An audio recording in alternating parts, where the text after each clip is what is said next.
Good evening, everybody, and welcome to the City Commission work session on integrated resource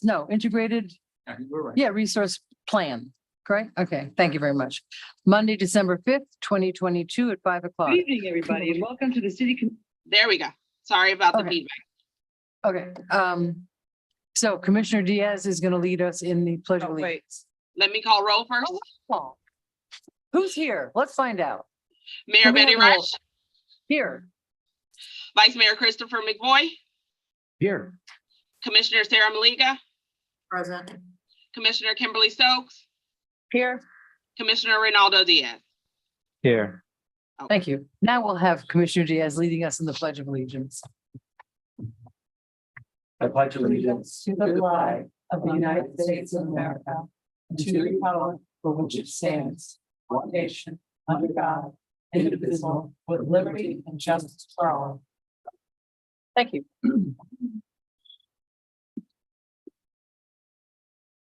Okay, so tonight's agenda is pretty much, I'm handing it over to Mr. Liberty and our experts that are Ms. Jones and Mr. Rich, I believe it is. Nope. Turk. Nope. Turk. Hi. Who's in the clouds? Quite lovely. So this is really an informational meeting that we've asked for. We had gotten into talking about this IRP, and I believe Commissioner Stokes wanted some more information about it, and we got too late. So now we have a workshop. So I am going to turn this over to Mr. Liberty, and we're going to follow him as our agenda leader for the evening. Great. Thank you, Mayor. For the record, at Liberty Electric Utility Director, we do have some guests with us on Zoom tonight, Greg Turk and Kathy Jones from Horizons Energy. There are consultants who are helping us through this integrated resource plan process. We also have Brian King here. He's our Assistant Director of Power Generation, part of my team, and he may ask or answer some questions as well if needed. To provide some perspective and background for listeners at home and to bring us all up to speed in a couple minutes on what this is all about. Resource planning is an effort that utilities undertake on a periodic basis to look ahead and come up with a plan for how they're going to meet their needs for electricity capacity and energy in the future. And that's usually a 10 to 20 year horizon. The larger utilities in the state are all required to produce something called a 10-year site plan on an annual basis. We're way too small to be required to do it, but we did ours in 2018 and we're doing it again now in 2022. The resource plan that we're doing today is a little bit different than the one we did in 2018 because it's called an integrated resource plan. So an integrated resource plan looks at not only how are you going to add capacity to supply your needs, but also what reductions you might want to entertain through programs like demand response. So that means it's integrated because it looks at both the megawatt of production and the negawatt, if you will, the negative watt of demand response. Demand response is a tool that is used by utilities around the country. Not all, in many, many places it's not used at all, but it is used by some of the major utilities here in the state. One of the questions or comments that we typically get from members of the public, and I know there aren't any today, but are probably listening at home and for the record, is always a suggestion, certainly today, that, hey, we should be doing solar. And I want to remind everybody that we are doing solar. We have a significant amount of solar, actually 36.55 megawatts, that'll be coming our way starting in December of 2023, followed by November of 2024, and then in December of 25. Under existing contracts that we have with FMPA. Those are all very competitively priced. We also have our own in-community solar project that was built in 2017 on top of the city's landfill.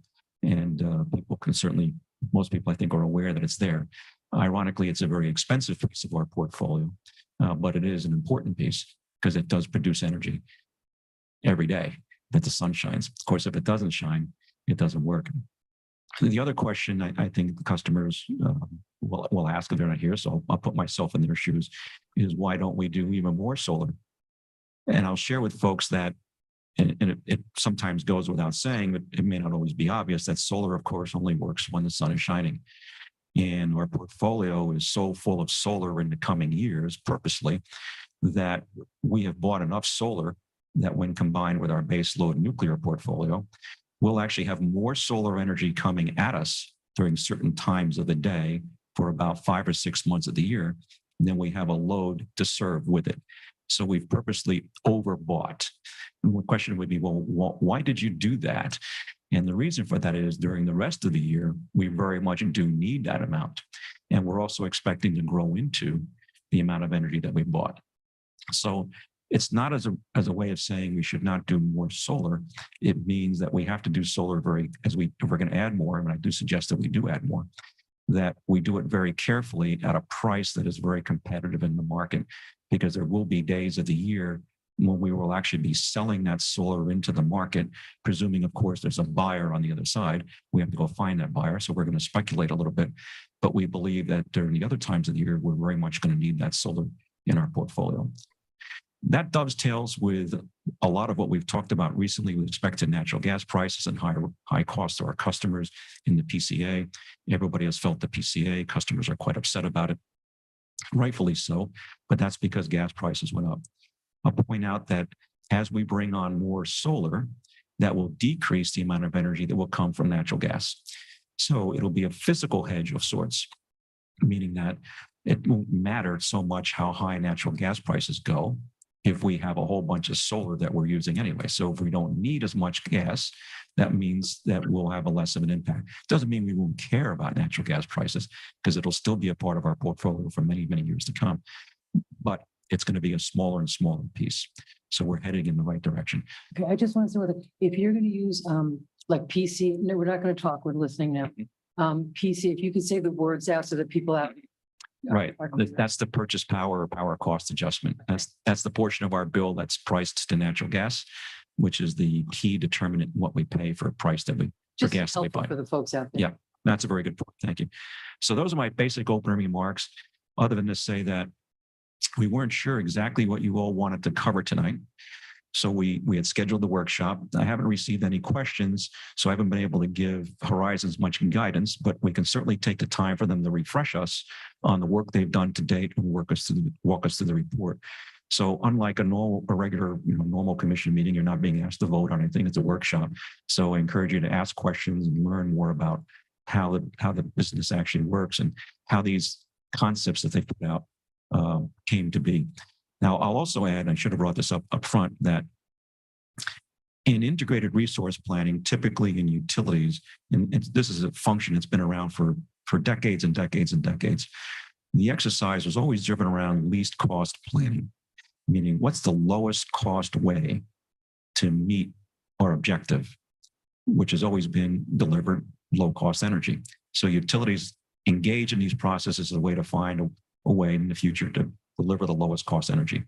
You have to plan for these things in advance, because even a simple power plant can take 3 or 4 years or more just to get built from the time you go through the permitting functions, the financing, the engineering, design, construction, all that. So to start this process, we modified it and we said, we want an integrated resource plan that isn't the lowest cost plan, but it's the lowest cost way to get to a very low emissions target, which we set out in the 2045, the 2050 range. We put that out there, if you will, as a goal. And that number is frankly picked by me as just a way to start the process to get discussion going. We have not received any feedback that would cause us to deviate from that goal. And we'll talk more about that tonight. But now is the time for you to say, oh, I think that's maybe too aggressive of a target, or we want to be more aggressive. And that goal is to be Net zero at 2050, if I remember correctly. Is that right, Greg? all renewable, all solar, all good. Okay, thank you. So yes, that's correct. For the electric utility component, yes. Thank you. So the integrated resource plans, certainly advisors, your staff can make recommendations. Horizons is producing their report, which I believe to be a very, very good report. At the end of the day, what you do is what you decide to do. And what we want to make sure is that we don't make a decision today, or when I say today, in the next 6 months or a year in this current period, that somehow precludes us from doing something much better later on, if we believe there's something else later on. So we don't want to close off doors now to making, for example, more solar investment down the road, or deploying battery technology or something like that. And if you look at the contracts, there's very few things that you can do that go beyond 20 years because the maximum term of contract you can usually get is about 20 years. But we very wisely, the people who sat in these seats back to the 1980s, decided not to do 100% of any one particular resource. That's why we don't have 100% coal or 100% gas or oil or nuclear.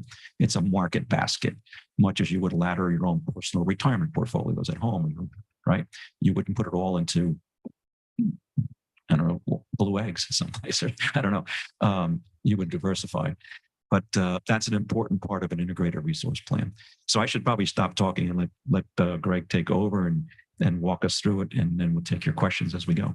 Hi, Greg. Thank you very much. Madam Mayor, before we launch into the presentation from the consultant, I do have some comments that I think we need to think about. No, I want to hold the meeting. Well, I would like to make those at this point. They're Yes, related. and I'm saying we're going to wait until after the presentation is made. We're waiting till the Yeah, end of the Miss- presentation to ask any questions. Well, Mr. King is going to speak and then we're only anticipating, One of excuse the me, things that- excuse me. Are we anticipating anybody besides Mr. King speaking? Oh, Mr. No. Or perhaps Kathy Jones, his associate, They're the together. partners in the firm, yes. Okay, great. But if I may, I would like to comment some at this point. And I'm, Because the consultants will certainly present. However, we are the policymaking board and we make the decision. Director Liberty very correctly stated that he can present suggestions. As we think about those, we need to be thinking as broadly as possible, as future oriented as possible. As Director Liberty points out, you do integrated resource plans to plan for the future. yes, and as soon as we hear from Mr. King, we will No, address we are questions. going to, Mr. King, please begin. Madam Mayor, I do not think it's very appropriate to shut down one of your fellow commissioners. I think it's appropriate to have a plan. We have an agenda. We're going to get, you can ask all the questions, you can make all the statements you want. But in terms of Mr. McVoy, I'm going to take my mayoral privilege and lead the meeting. So we're going to hear from Mr. King and maybe Miss Jones. And then everything you have, you're not going to forget anything that you want to talk about between now and then. We can always go back to Mr. Liberty for questions, but I would like to have a concise presentation before we go into questioning. So So- your statement is you do not want to think about the big picture. I want to think about the big picture after I have some more information. Thank you. Mr. King. It's actually Greg Turk. Oh, Turk, Good I don't evening. know why I keep changing your name. Good evening, Mayor and Commissioners and City Manager and public. It's good to be here again this evening. You may recall we last met on October 25th, and we stepped through a series of slides intended to summarize the high-level results and process of this integrated resource plan. Thank you, Utility Director Liberty, for that introduction. Frankly, a good introduction for and setting the tone for what the work that we did starting in June of this year. We initiated this project, and again, a couple of key things. It's an integrated resource plan combining both supply and demand side options. It is long-term, so it spans, the forecast horizon spans from 2022 through 2050. And we look to incorporate those concepts of what set of resources, both supply and demand side, minimize cost to ratepayers, as well as meeting your environmental and other objectives, primarily around carbon reduction. So we started the process in June. We went through a usual planning process in which we gathered data and interacted directly with the utility director and staff, and then began to combine information into databases. And then we run a power planning model. Its name is Encompass. It's one of the most widely used tools in the industry for doing integrated resource planning. We performed that analysis starting in late August.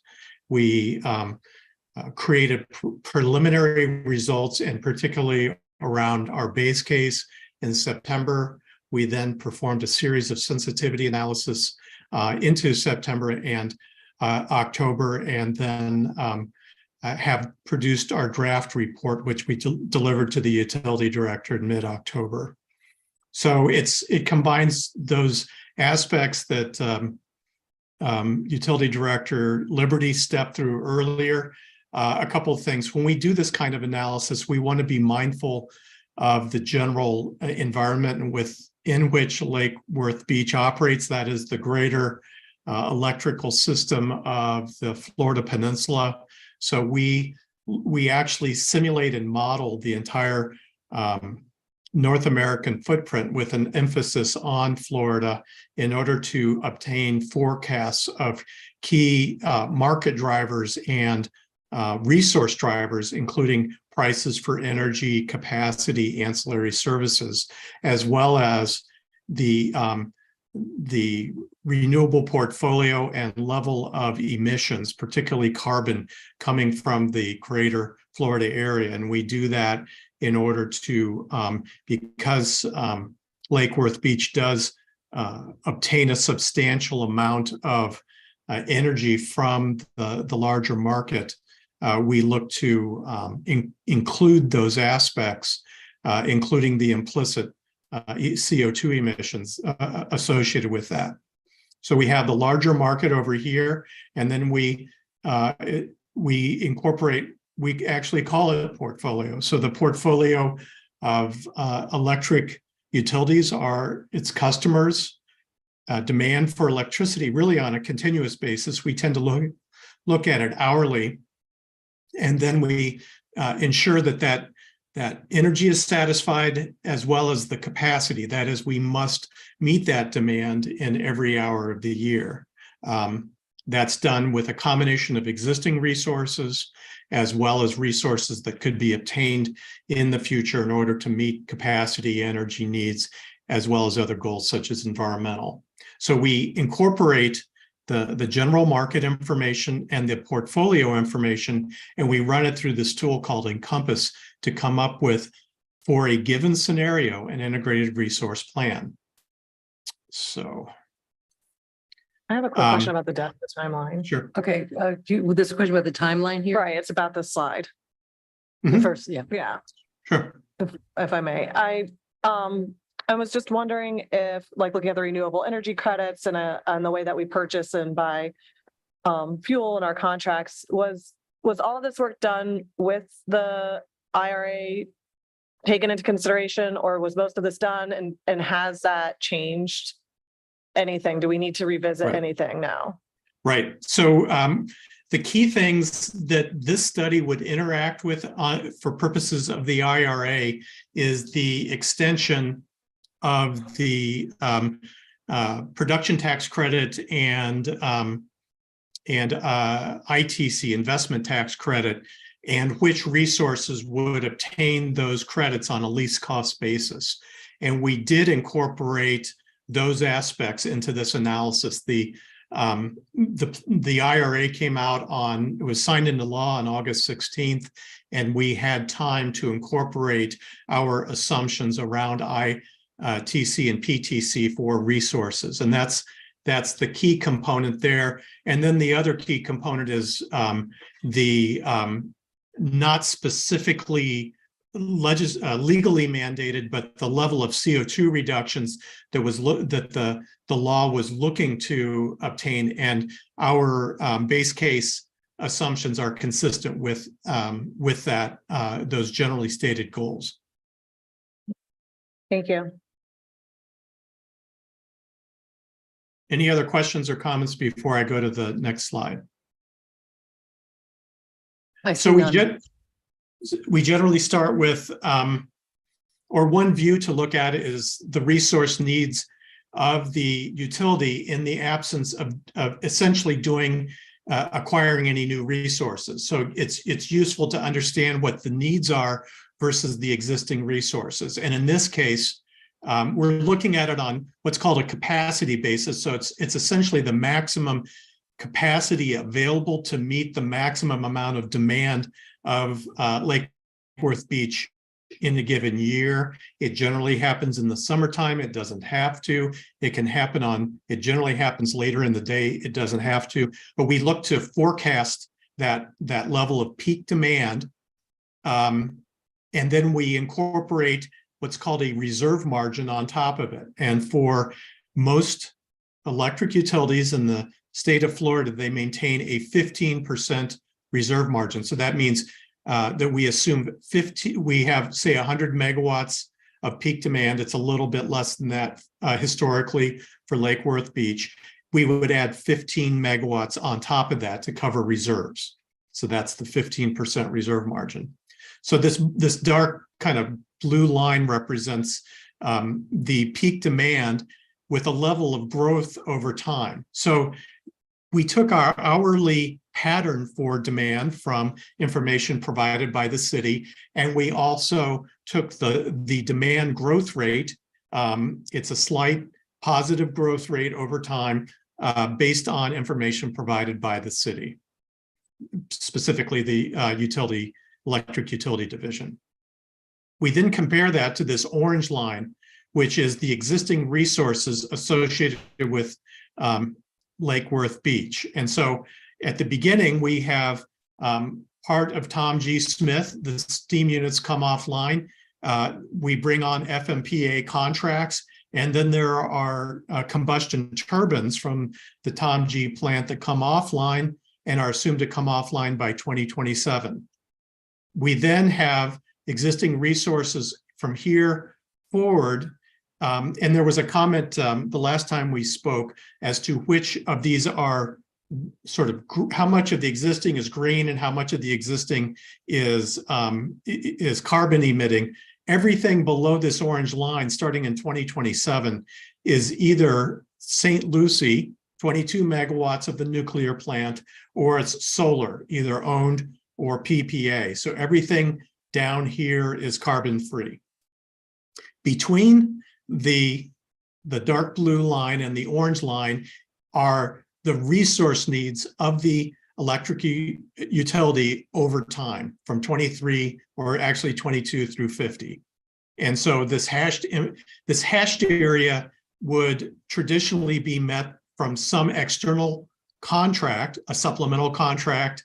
If so, in the state of Florida, it's regulated utilities, but if it were a deregulated entity, then you could obtain energy and capacity through other means, such as interacting with a market, such as PJM or ERCOT or others. Throughout, there's essentially 9 main markets in North America. But in this case, the utility relies on a supplemental capacity contract for both energy and capacity over a selected time period.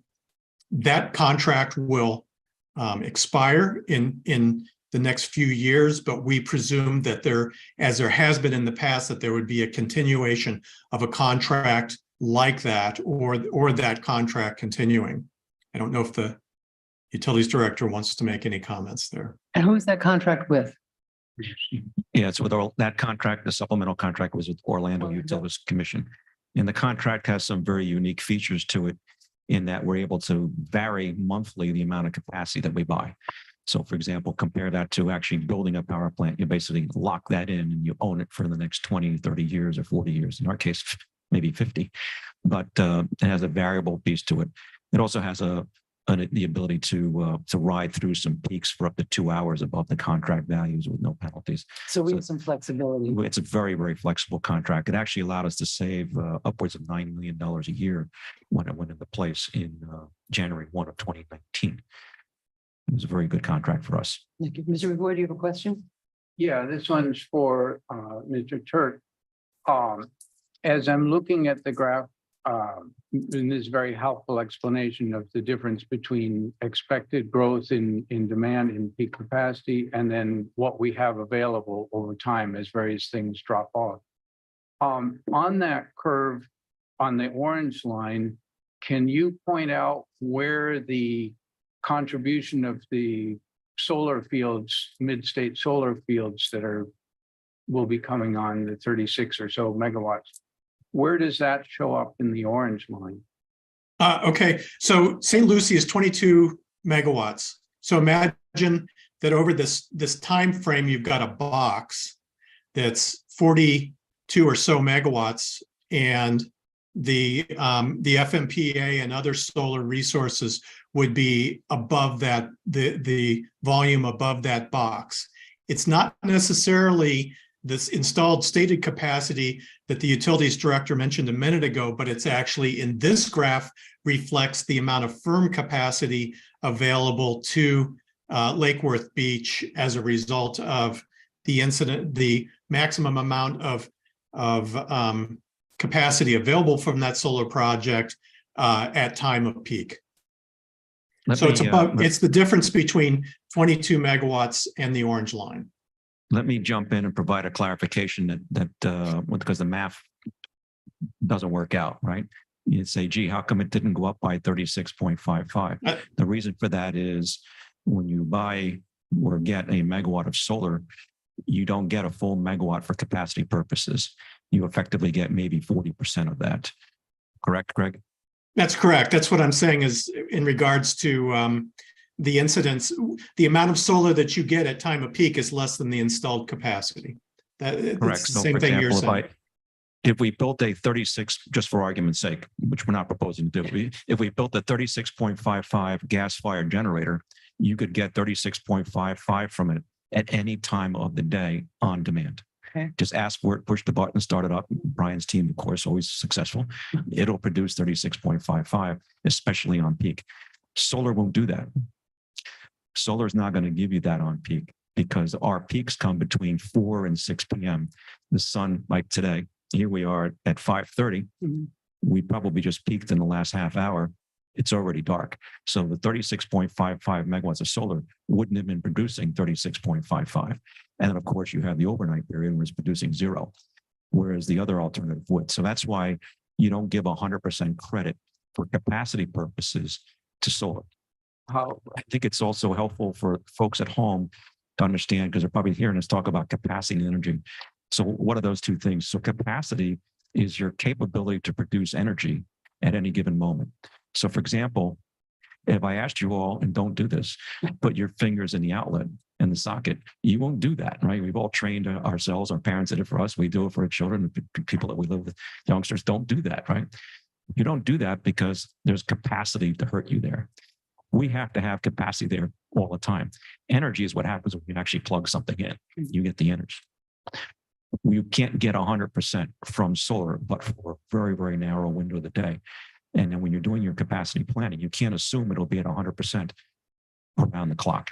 It's only there a certain percentage of the time. That new field up that we're counting on getting hooked up to, does that have batteries? Is that going to store it, or is it just when the sun's shining? It has the options to add batteries, although they haven't yet proven to be cost effective, even on the utility scale. But the the bids were solicited in such a way that batteries could be added in the future if it's economic. So really, it's really just when the sun is shining that we get the solar power. Correct. Okay, thank you. so if I could follow up on that. So as I'm looking at the long flat stretch, from say 2027 to 2043 roughly, I'll call that 42 megawatts. So 22 of that is the nuke plant, St. Lucie, and the other 20 is solar. Yes, yes. So rough translation there is when you buy 36 megawatts nameplate value, you're saying that in terms of capacity, even though at night the capacity is actually 0, and even not just at night, but if there's no storage tied to it, it's, it's pretty close to 0 at 4 in the afternoon. And it's 0 until, and it only starts going up, say 9 or so, maybe 10 even in the morning. How does one do the conversion if there's no energy storage from the nameplate to the capacity graph here? Okay, great. So it's done by evaluating the hourly load profiles of the utility against and netting, it's called a net load, and netting out the amount of solar expected over the course of the day. So you take the net the net load of the two in order to get to observe for a given amount of solar when the peak occurs. And when it does, you then look to see how much the net peak occurs after solar. And then you can obtain from that the difference between the installed capacity and the what's called the effective capacity. And we actually had the benefit of good load data and solar data for doing that analysis. In general, these are called ELCC studies, effective load carrying capability. And we run this in the model. We actually simulate, as there's more and more solar, reductions in the effective load carrying capacity of the solar. And I'll add to that those hourly production numbers came directly from the contracts that support that. And I'll also add that those projects happen to be what we call single axis solar trackers, meaning they don't sit in one place. Those panels will actually track the sun during the day. So we're getting maximum production in every possible hour. So they'll actually, ours are stationary, correct. So these on the large scale like that, I've actually been involved with, building some myself.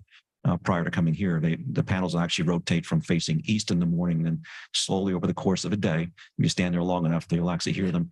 They're creaking, and they'll actually turn till they're facing far west, and then they reset overnight to pick up the morning sun. So those come from our contracts, and those contracts are tied to performance guarantees with liquidated damages if the developer doesn't perform.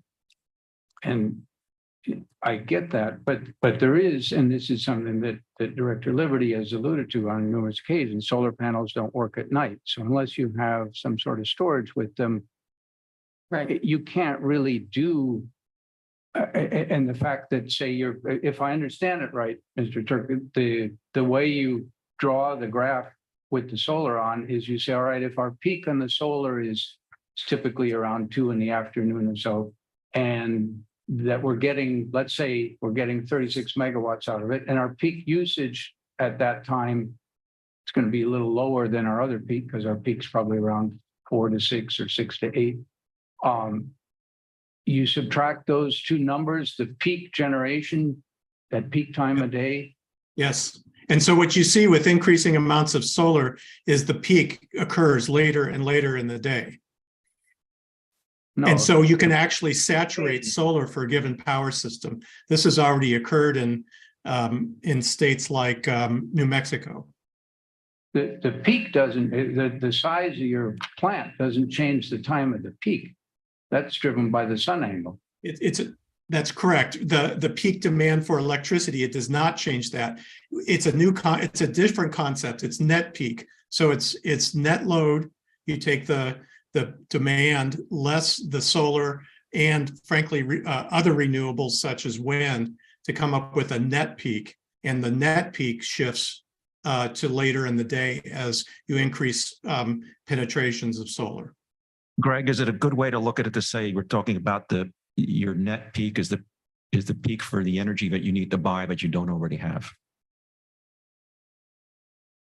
The net peak is simply what occurs if you add lots and lots of solar and your peak demand no longer happens at 2 o'clock in the afternoon. It's shifted to 4 or 5 because you had a lot more solar at 2 o'clock, and you had so much more solar that as the solar reduces, that a peak is actually the demand didn't change, but the incidence of the maximum amount of peak after solar moved later and later in the day.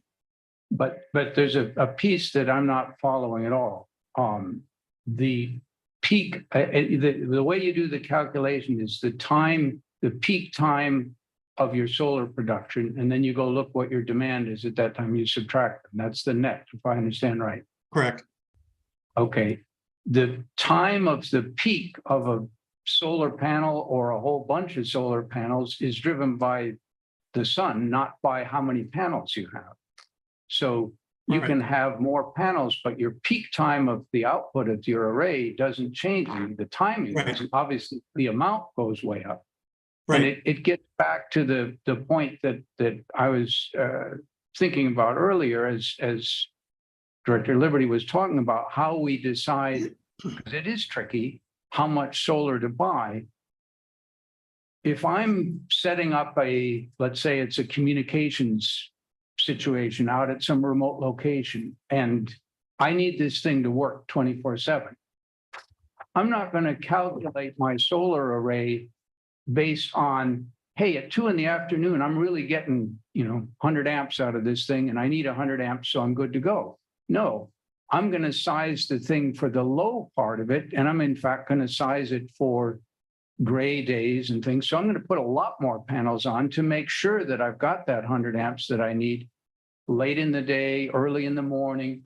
And I'm obviously going to put some storage on it, but you wouldn't normally, if you're trying to meet a demand, you wouldn't, and the demand is reasonably constant, which ours isn't exactly constant, but it's, it wiggles around during the course of the day, but it's reasonably flat as a starting thing.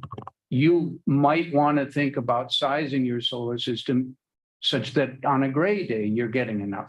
That's an alternative strategy for it. Obviously, you're going to buy more panels if you do that, and you're going to have excess at certain times. That's the nature of a variable energy resource. Well, that's already been taken into account by the nature of the projects we bought into because of the tracking technology, so that we're getting the maximum production from the sun at any given time.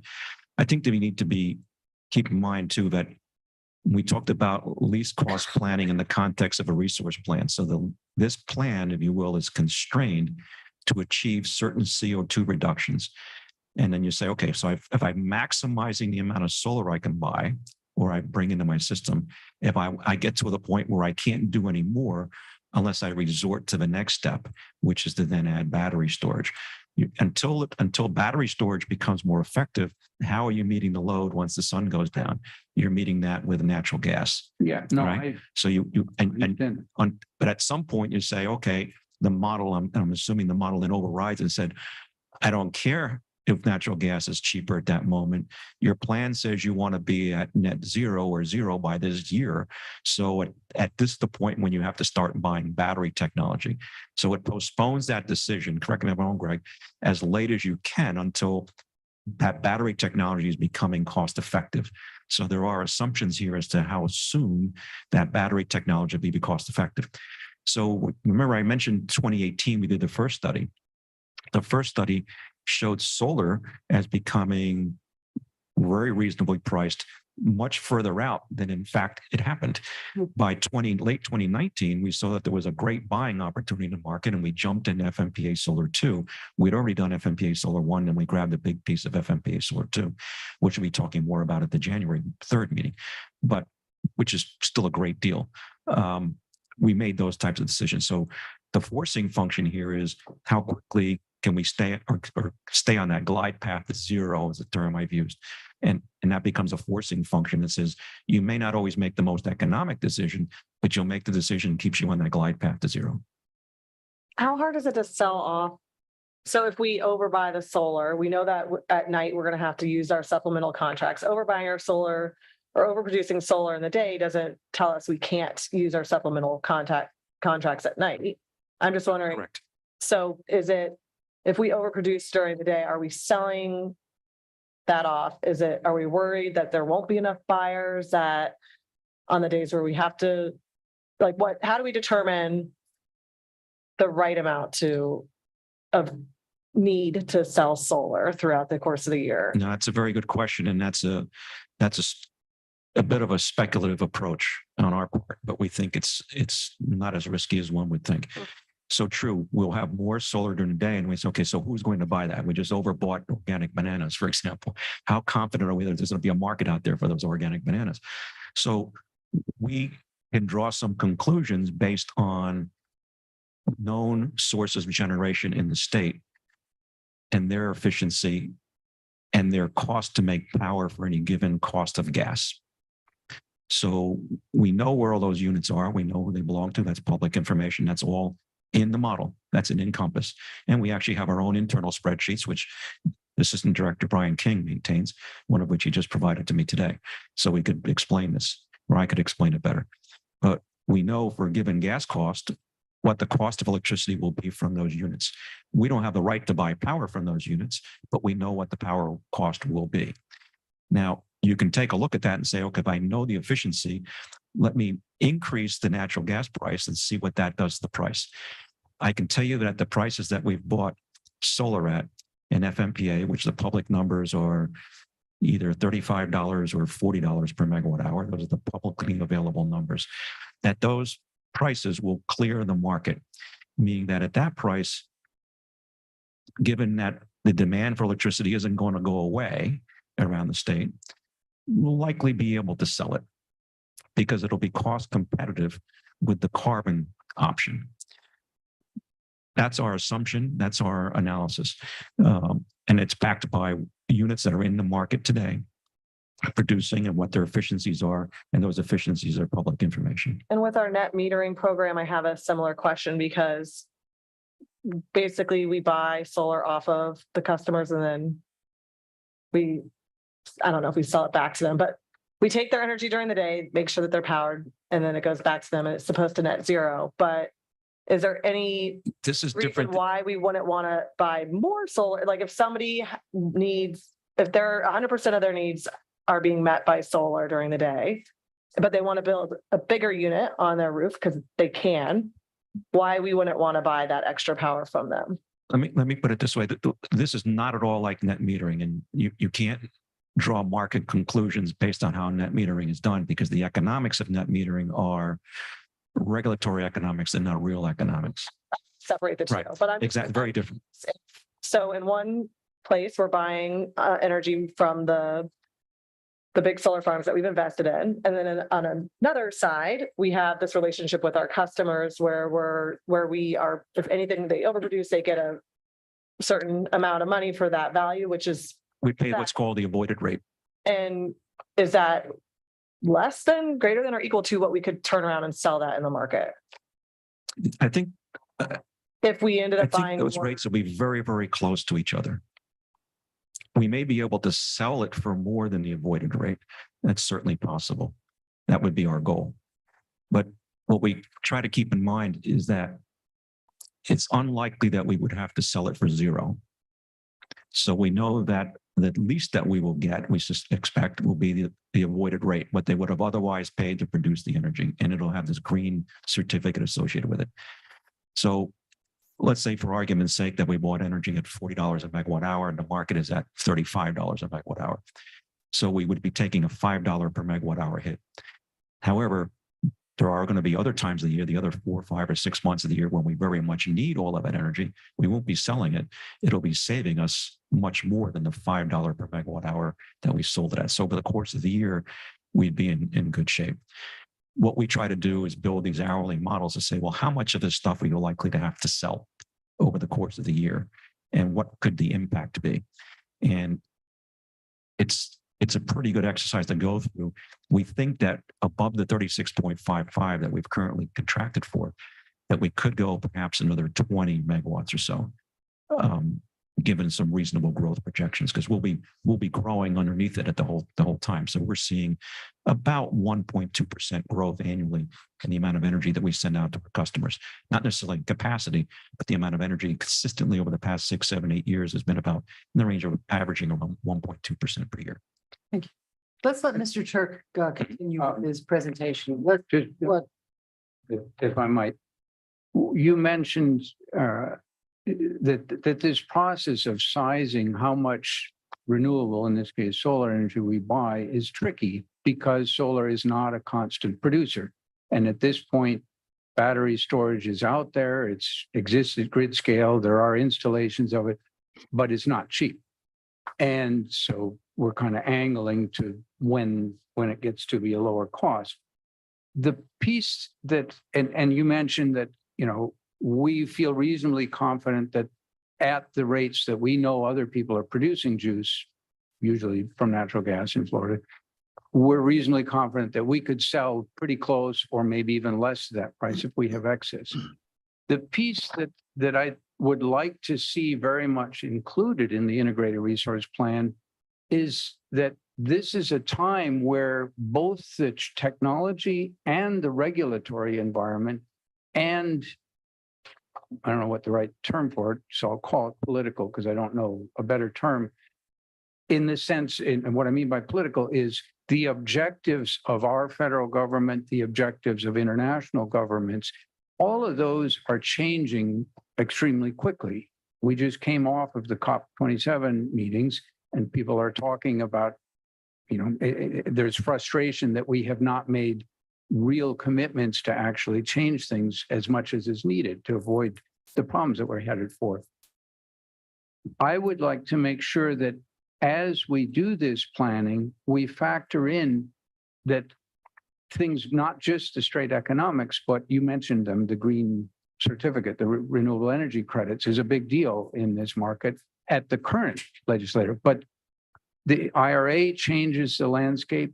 It's reasonable to expect that there will be other changes. It's certainly reasonable to expect that the technologies, the battery technologies, people are working on storage because everybody gets this problem, that storage is a very big deal. Do you have a question? I mean, I really want to get back to Mr. Turk. Yes, the question is, in addition to factoring in the existing economics, are we factoring in the high likelihoods of lowering prices of technology for storage, new technologies coming on, and the likelihood that the regulatory environment is going to keep leaning in the direction of favoring non-carbon producing energy and likely adding costs to carbon producing one? Are we factoring those in, and how we are? The answer to that is yes, we are. And they've run multiple scenarios, I think upwards of 16 different cases that have some of these drivers, if you will, accelerating or decelerating. And there are many, many cases. From our point of view, we look very closely at what we're ultimately going to be able to sell the power at, right? And how much can our customers take? So we can talk about COP, we can talk about perhaps a global tax on carbon or even a national tax on carbon. But at the end of the day, what can our customers afford to pay for? We already know that we have well over 50% of our customers, residential customers, receiving service below the cost of that service.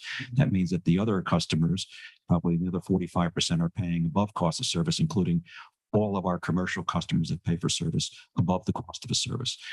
There's only so much we can add on in terms of costs. So I'll also say that these plans are not static, they're dynamic. So you heard me say that we did the plan in 2018, and then we saw an opportunity in 2019 for solar that was lower than or sooner than what the plan thought would happen.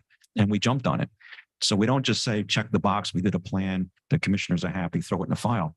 No, we watched the market, and when we see what I call the strike price, we want to jump on it. So I've said, hey, I want to find out, and I want to be deploying a technology when it becomes cost effective, not 3 or 5 or 6 years after it became cost effective, right? And that's why you do these plans. So you can, when you get to the fork in the road, you'll know it. You're at the fork in the road where you make that decision instead of just taking it. And as Yogi said, Great. Thanks. The answer is yes. yes. The answer is yes. The short answer is yes. Mr. Turk, you're back up. Okay, I would like to also inject on that last point. So we maintain forward views of all these different technologies. So in this case, what we're doing is we're going from saying this is how much if the city doesn't acquire any new resources in the previous slide, to saying if we look for our least cost plan, given that we want to be carbon neutral by 2050, what are the technologies and timing of those technologies that meet that plan? So we incorporate a wide variety of technologies, including at the front end, solar PPAs. Those are ones with known prices, such as Utility Director Liberty has alluded to, solar entitlements, which are based on our understanding of the capital costs and efficiency of solar further out in time. Other resources such as batteries, combined cycle demand response, reciprocating engines, and behind the meter, which was modeled as an exogenous forecast. But the point I want to make is we maintain our own what we call forward views for batteries, for conventional resources like combustion turbines. It's not relevant here, but for wind and for solar. So for technologies such as batteries, we are cognizant and incorporate in the declining capital costs associated with expectation associated with batteries and solar PPA and solar entitlements specifically. And we utilize a technique that's called a learning curve, which essentially incorporates in, as you double the cumulative sales of either batteries or solar, that it decreases the capital costs by some historical percent, which we then project out into the future. So our solar and our batteries do decline over time in capital cost. So, sure. Okay, Excuse me, I have a question. Sure. I know that rice is rice, so what is rice? Reciprocating internal combustion engine. It's Thank you. like your car Thank you. engine and BTM? behind the meter. So that's, in this case, it's solar. It's those rooftop solars that the commissioner Okay. was mentioning earlier. Thank you. Thank you. So what we've done here is, so we incorporate everything, we establish a base case, and we run to minimize the costs given our constraints and other things. And what we implicitly assume here is that these resources can be obtained on either a contractual basis or a partial ownership basis. So we don't say that in order to obtain a cheap technology like a battery or a combustion turbine or whatever else over time, that you have to build them in known increments of 100 megawatts or something else. We assume, just as the city was able to do with the nuclear plant and the coal plant currently under contract, that the city could continue to obtain partial ownership shares. And the purpose of this is to identify those technologies that appear to be most economic and at what point in time. One thing I also want to point out very quickly is we break our timeframes up. So this is a long-term plan, and you may say, give me a break. This is 10 years in the future. And we acknowledge that. So we generally look in the next 5 years. In this case, we're saying out to 2030. We call this the action plan timeframe. These are this portion of the plan changes and is most relevant. It's the information that you have about markets and known resources, and there's an actual actionability and time frame to them.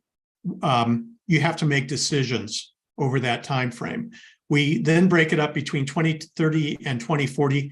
We'll talk about this more in just a couple between 2030 and 2040. We call that the intermediate time period. And for the city of Lake Worth, what happens is the utility must maintain reliable capacity, it must minimize its energy costs, and it also must be continually reducing its environmental footprint in order to meet that 2050 goal. And so that we call that intermediate 2041 through 2050, we call sort of towards carbon free. So at this point, as we get out to 2050, this actually is always a plan in our scenarios that achieves 100% carbon reduction by that time frame. And can I ask just two clarifying ones on Sure. the graph that's up right now? Sure. I'm going to call it light gray green solar PV. Does that refer to the 36 megawatt field total Correct. fields? Yep, it does. And what you can see is that it continues to, so again, we incorporate ELCC curves. What we're seeing there is that as that solar entitlement comes online, the value of capacity off of those solar PPAs actually continues to decline over time. They're still economic. They were still the least cost choice, but we're reflecting that in the model. And it's a very, for the last 2 or 3 years, that's been a typical thing to incorporate in as the declining ELCC. Well, but to further clarify, the orange section includes the 36.5 megawatts.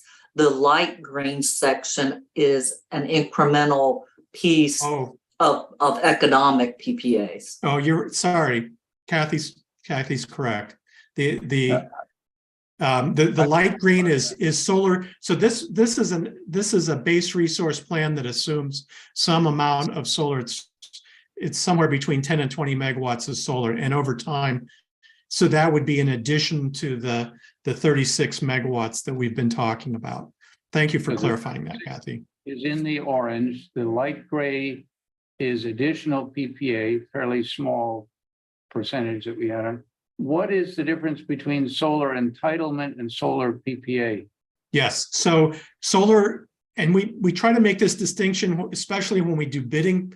If we do bidding analysis for clients, so in the near term, solar PPA, we have prices for, we have known sizes of, we have a location for it, and so on. So it's a known project with known pricing. Solar entitlement is consistent with saying that we would build some other generic solar resource in the future, and we imply a capital cost on it and a pattern that's consistent with general, call it a generic resource that could be built in order to meet economics and other constraints.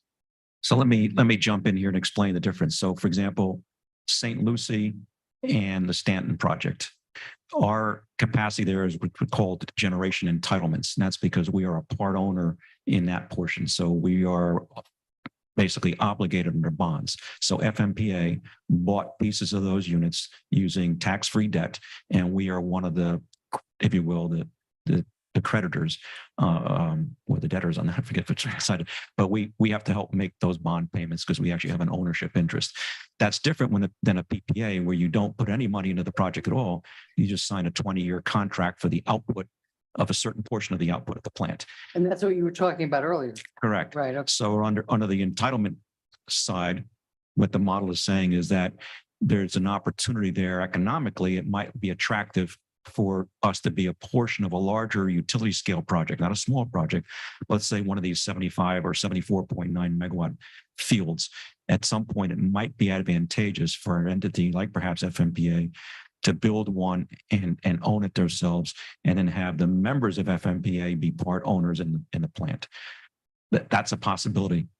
We're not committing to that right now. There's no such project under development that I'm aware of at FMPA, and I would know I'm a board member. But what this says is, It's not discussing that possibility. a few people have mentioned it in one-on-one conversations as something that they're going to take a look at, given the changes in the tax laws. But there's been no decision at this point. So at this point, the focus is on FMPA Solar 3. Which has already been out for bid and under a power purchase agreement. It could be that if there's a solar 4 or 5 down the road, they could change the business model. My other question is, And I'll also point out, it doesn't necessarily have to be with FMPA. It could be, for example, some other very large municipal entity. Like, for example, the owner of Stanton is actually OUC, which is a municipal themselves. So it just would have to be probably a municipal entity. Mr. Diaz has a question. Just a clarification for the behind the meter, is that just rooftop solar? Or does that also factor in like smart thermostats and other little technologies like that? That's only solar. The smart thermostats, that goes into the demand response category. Oh, okay. So, and we call it rooftop. It's really all of our net metered load. Okay. And while so the model takes into account that will continue to grow. Which it certainly is growing today. But we still have to maintain capacity to serve that load, even though the customers install their own panels. Right. Okay. All right, let's keep. the yellow, we call it yellow curve, that's CT combustion turbine, if I remember right. Yes, correct. The size of that, I'm going to eyeball it and call it roughly 20 megawatts, seems to be from 2031 on out to 2050, roughly, it actually looks like it's increasing a little bit. That is natural gas burning, is that not correct? It's initially a natural gas burning, yes, and we do price it at natural gas. We assume, so in the 2030s, in order to meet environmental reductions, the city is looking for resources that have firm capacity. if it's not clear, this gray here is battery capacity. So we haven't really mentioned it, but battery starts to emerge, and it varies by each of the scenarios that we undertook. It starts as early as 27 or 28 and then grows over time. But this combustion turbine is assumed to be gas fired at extremely low capacity factor. I'm Thank not you. sure what I understand what you mean by extremely low capacity. If I'm looking at that, Let me explain the capacity factor. So if I have let's say a 20 megawatt unit and I run at 8,760 hours per year, that's a very high capacity factor. If I have a 20 megawatt unit, but I only run it 100 hours per year, that's a very low capacity factor. I very much need it for those 100 hours, but I'm not going to run it All the time. all the time. So exactly. So even a nuclear unit, which basically runs at its availability other than a refueling or an outage, they run at 93, 94, 95% capacity factors. Their fossil units might run at a 90% availability, but they don't run anywhere near that capacity factor. They might run at 55 to 65%, so maybe 70% for a very efficient combined cycle. Thank you. Okay, let's keep moving. Okay, so that's the base resource plan. And I had a then quick we, question on that. Wait. We have a question from Sure. Commissioner Stokes. All right, so in the next, so the imports right now, which it seems like is what we're going to be dealing with in the near future, is a lot of that tied to natural gas and natural gas pricing? it is. It's a reflection of the Florida Peninsula is primarily on the margin. Natural gas is on the margin. Increase as you get out to 2050, that's not the case anymore. And we'll actually see that in the results, that we assume that the peninsula gets very low carbon intensive by 2050. But in the near term, yes, prices in Florida today are for most all the hours are set by natural gas. So, but the cost of natural gas is what's been driving up our cost. So it doesn't look like we're going to have any protections from that in the near future. It actually gets worse in 2027 for us. So we maintain a forward view similar to the rest of the marketplace, which is natural gas prices are generally expected to revert. And if you look on to go back to a much lower price, right now we are going through a short time frame. I don't know. Natural gas prices have come down over 20% in the last 2 weeks at a wholesale level, and we expect them to come down, and as does the rest of the marketplace. We're looking at a short-term perturbation, we assume. But if I can just point out one quick thing, we actually run high natural gas, low natural gas as part of sensitivities. And so we can show you the resource plan and how much, so we can assume a high natural gas and show you how the plan would respond under high natural gas assumptions or under low natural gas assumptions. But does that answer your question? Or I have a sense I'm not answering your question. Yes, if there's high natural gas prices here, you would be exposed to high natural gas prices from an external market for this percent of capacity. So is this based on the low natural gas scenario? This what we're looking at right now? No, this is the base natural gas scenario. The other thing you're not seeing here is that this is capacity and not energy. So you have so your your nuclear takes up a much larger percent than is represented here in terms of annual energy. And so that would, the amount of energy that you take would be a very different graph than the amount of. So Greg, let me restate that. So from a capacity point of view, we may still need some natural gas fired units for capacity purposes, but that doesn't mean that they're going to have a very high capacity factor. More and more of our energy is going to be coming from carbon-free resources. Today, it's around 36 to 38%. That'll grow to be about 53 to 55% carbon-free as we layer in the solar that we've already contracted for under FMPA Solar 1 and Solar 2. Is there a way to get a graph that looks like that, but is more based on energy use than capacity? So we could see what does this mean for our capacity and what does this As look a matter of like? fact, we already have that in our 2021 annual report. report. It shows it as a pie chart with some little palm trees. You should have that. We can certainly get a copy and get that to you. But Term, Yeah, it shows it through 2026 how much that natural gas is growing as a portion of our energy supply, not capacity, but energy supply. yeah,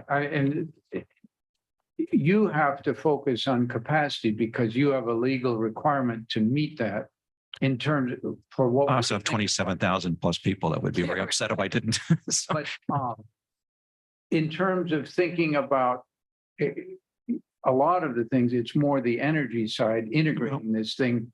What are we actually changing in terms of a time series of how much of our energy is coming from fossil fuel over time versus how much is coming renewable, whether by batteries or stored in batteries or not stored or stored in something else.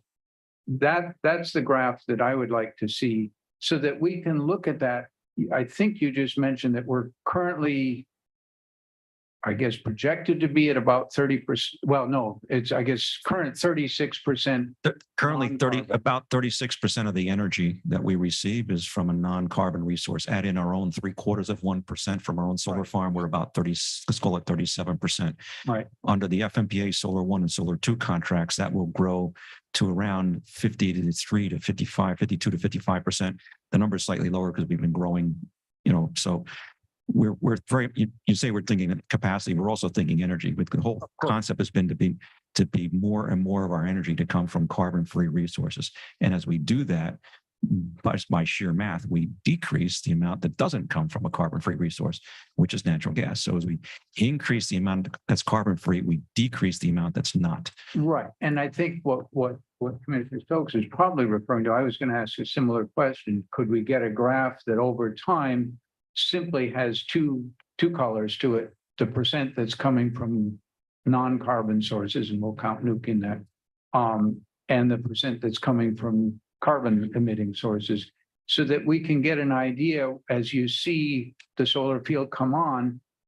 It sounds like what you're suggesting is it bumps us from, let's say, 37% of our juice coming non-carbon to about 53.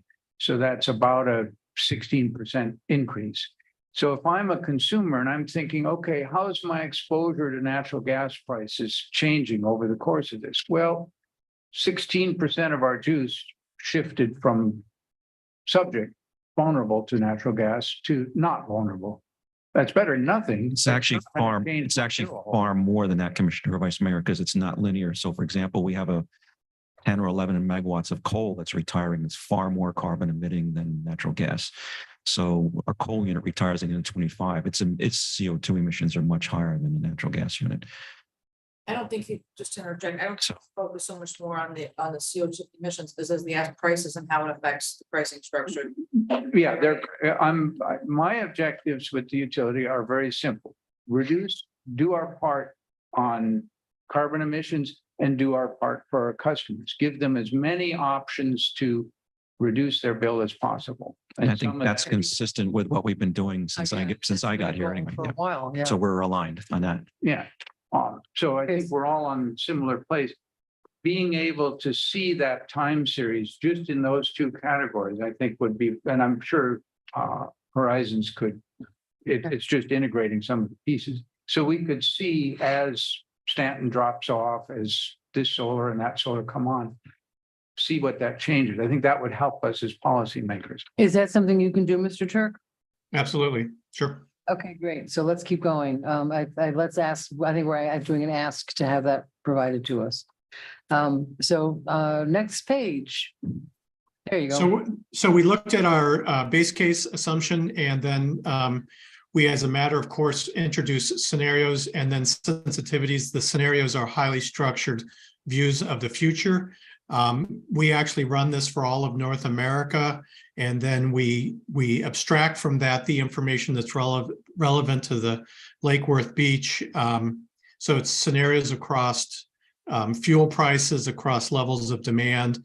We have a lot of carbon sensitivity, or a lot of carbon variations, 4 different carbon variations, including a zero carbon for to get all of North America to zero carbon by 2050. We then introduce sensitivities specific to the city, and these are sort of one-off sensitivities. What if the cost of capacity with it available to Lake Worth Beach is higher or lower than we expect? What if there's an extension to St. Lucie Nuclear after the 2043 retirement date? We looked particularly at Tom G. Smith generating assets, and there was one that appeared to have a low overhaul cost, which means it may be a valuable resource for capacity purposes, not for energy. And so we looked at whether the life extension on that, a 10-year life extension, was appropriate. We looked at PPA pricing, in this case, lower PPA pricing. We looked at demand response costs, in this case, much lower demand response costs to see if they came in, and then the rate at which CO2 is imported for that power that's bought, the rate at which it's bought, how much CO2 is in it per megawatt hour of energy. And this is just a variation on the slide. So if we assume that PPA costs go from $40 a megawatt hour, which is our base case, to $35 a megawatt hour, we're just trying to show here the variation in the resource plan. And in this case, what it does is it the light green line here is fatter. There's more PPA that's taken and less solar entitlement that's taken. That's the primary thing that occurs, and we can actually measure the number of megawatts. So this is useful because there was some market information where there may be resources available, solar resources available through PPA at a lower price. We ran all those scenarios and sensitivities. It was a total of 72, in fact, different cases, which we summarized and we have available for your review. The other important aspect that we wanted to outline here is the carbon sensitivity, and that is on this graph over here, what we're looking at is again, carbon intensity, pounds of carbon per megawatt hour imported to the city from external Florida. So through the tie lines, when power is imported to the city, how much carbon is embedded within it. And we looked at primarily two different cases. We looked at this orange case, which is what we call our reference case from our advisory. And then we looked at a reference case in which we implied a much lower carbon intensity. And we assumed in this case, this is consistent with Florida Power and Light's goal. Their suggested goals for meeting zero carbon by 2050. So under our base case assumptions, the state of Florida as a whole does not meet, under base case assumptions, does not meet carbon neutral. But we have a case called our zero carbon case where it's very close. And then there's a third case that I want to key in on, which is Florida Power and Light stated goal, which goes down to zero. Okay, so so these are emission rates across three different scenarios. When we compare, if we assume a carbon trajectory for the base case, using the orange line for power that's purchased by Lake Worth Beach. Right-hand graph or the left-hand graph right now?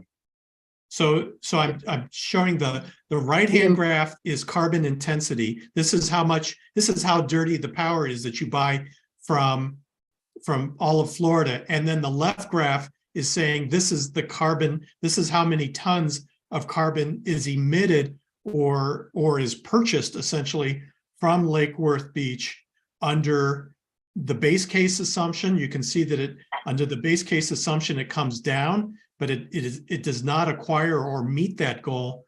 And under the Florida Power and Light stated goal of carbon reduction, it actually follows the carbon.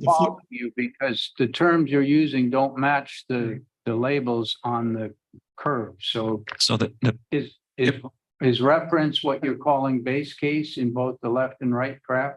So reference in this case is the emission. You're right, Commissioner. Right? We could have made this clearer. So the reference in this case, the blue lines are cases in which for the Lake Worth IRP, this is our reference case. This is what we assumed as the reference case. We used Florida Power and Light's emission rate statewide, and then we then observed what the total emissions of Lake Worth Beach is in that same scenario. Is that any clearer?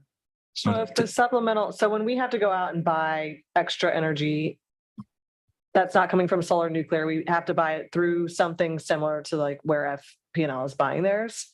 So Yes. assuming as that energy gets cleaner, then our energy will get cleaner because we're buying cleaner energy based on the goals of the other people that are going to be producing that That's energy. exactly Correct. right.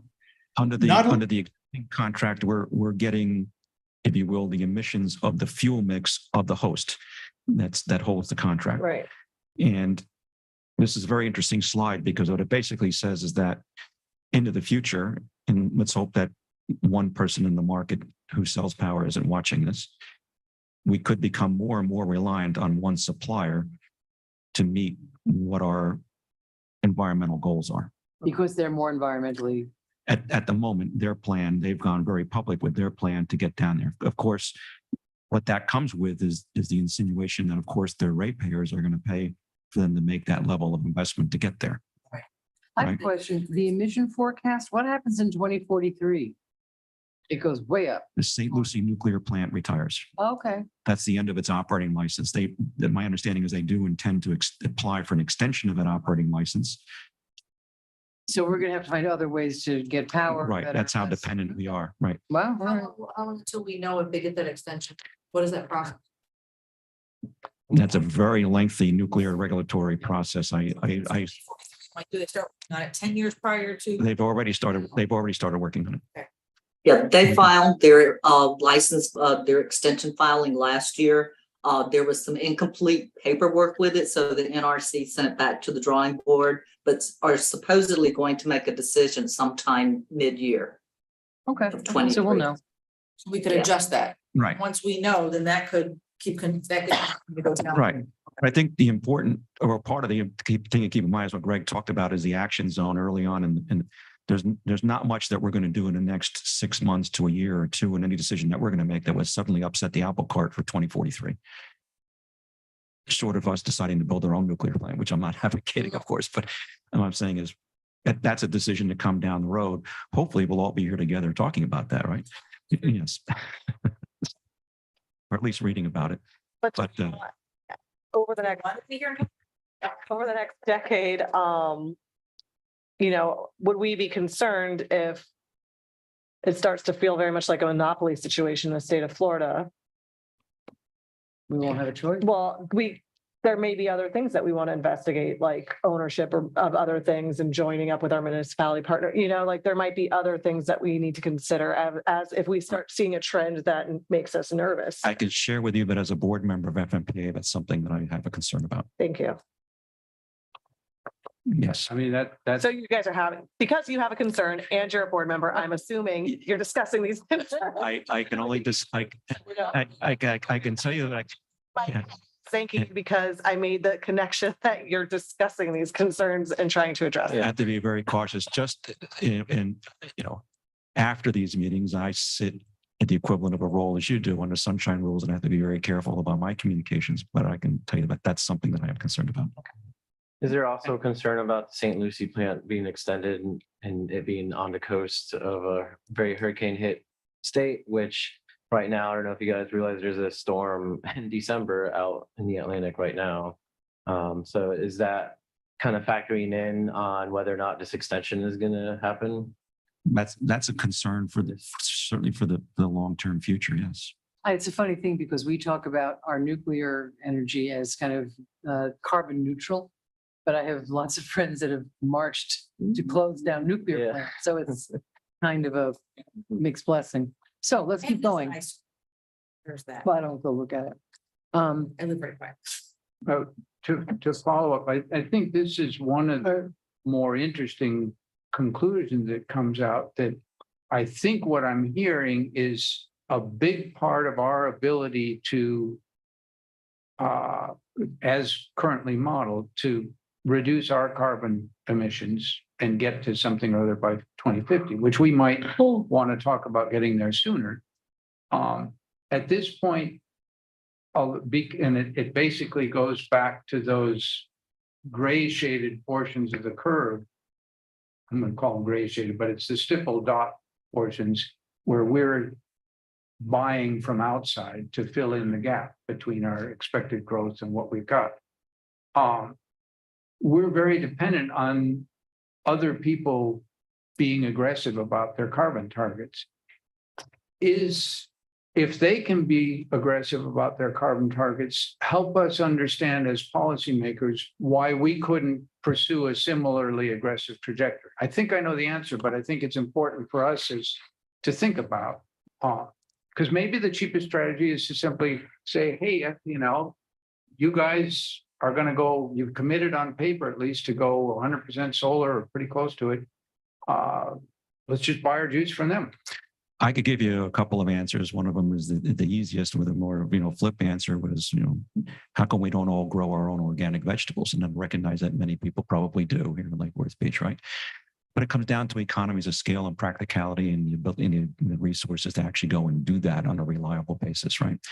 So if we were to decide, hey, instead of us buying power from, let's say 30 or 40 or 50 megawatts of power down the road from a low carbon resource that's other than solar, of course, let's go build our own 50 megawatt unit and run it on hydrogen. Well, how realistic is that? We're probably looking at $150 to $200 million to do that, which frankly, we don't have the borrowing capacity to do that.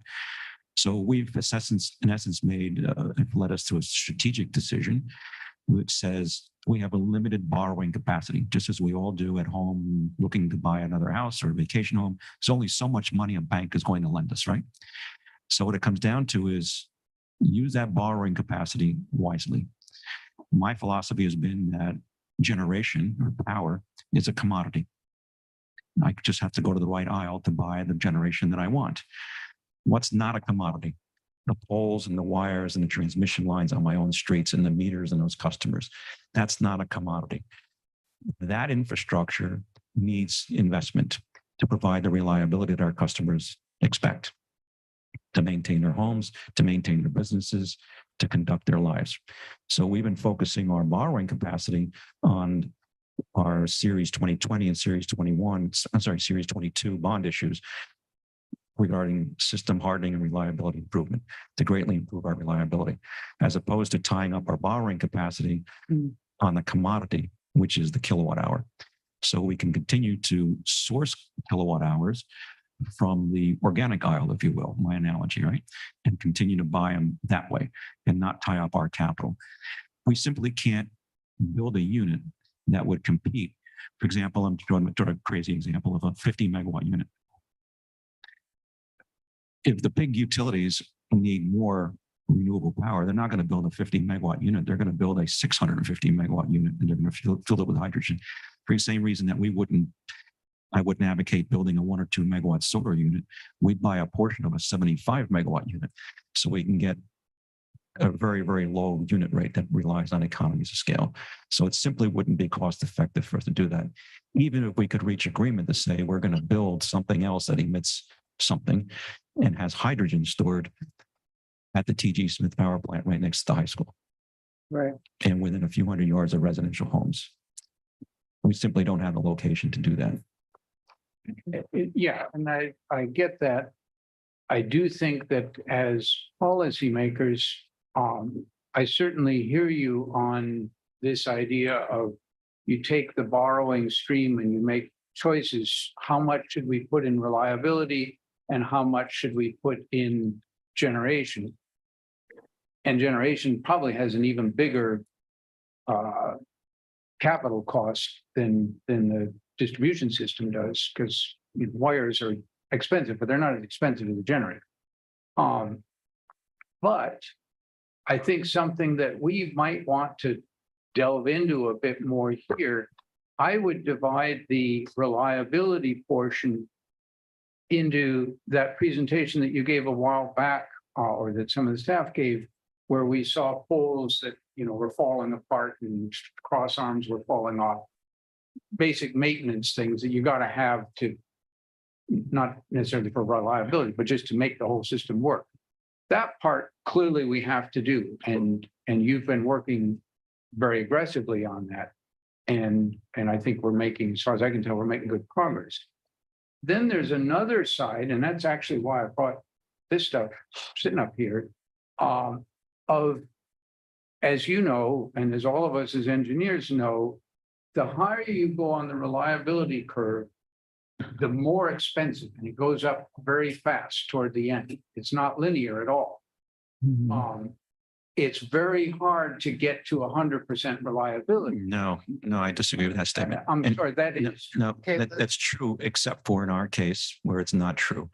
We have a system, for example, if I put $1,000 into a pole, I make it more reliable. And I put another 1,000 into it, make it a little bit more, another 1,000. I put 30, 40, 50,000 into the same pole. I'm getting diminishing returns. The problem is that we have 12,000 poles that are all bad. So we're not spending all of this money incrementally on the same pole to make that same pole. We have a system that is uniformly in bad shape, and those dollars are being spread across the system.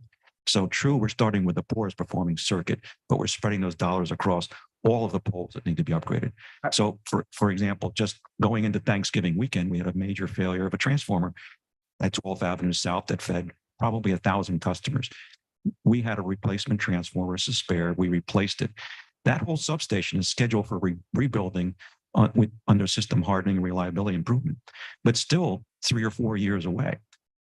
Guess what? Right after that, we have 15th Avenue and South, 4th Avenue North, 11th Avenue North, 18th Avenue North. They're all equally as bad that are still many years down the road.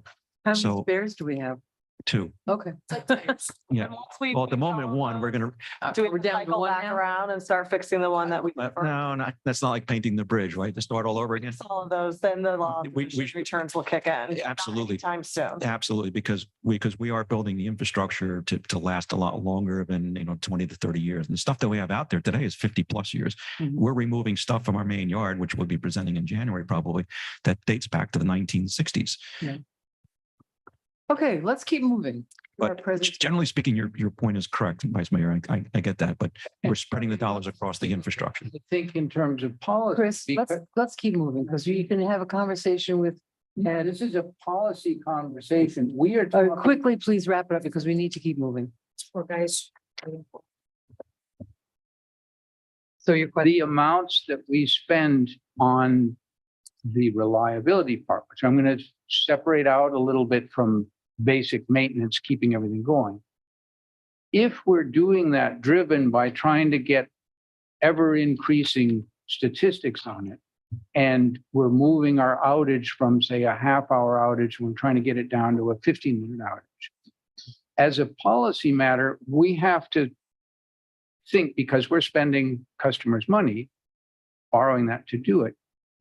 Is it worth getting from, say, a 30-minute outage to a 50-minute outage? Or are there other ways to provide the point of use reliability for mission critical things that are much cheaper? And that is worth something that I think we think about, because if suppose that we could save some on the reliability part, that we find other ways to do it. If that frees us up to do, say, a bigger investment in a solar field, that probably is a wise investment. Well, there's some things to keep in mind. One is we can't afford to buy 27,600 generators to put in people's yards. But Right. And the other part of it then is that there's a limit to how much debt you can take on. So anytime you build something for yourself, you're implicitly taking on debt because we don't have money of our own that we've made, right? We're holding our own, holding our coverage ratios. As you take on more debt, you increase your debt service and you get concerned about coverage ratios having enough revenue because those are revenue bonds to cover that debt. When you take on power purchase agreements, for example, that's not the case necessarily. Or certainly less than 100%, some fraction of a power purchase agreement by some analysts is considered to be debt in their analysis, but not 100%. It is not. Most of it is not. But when you take on debt, obviously to build a physical item that you own yourself, that is looked differently.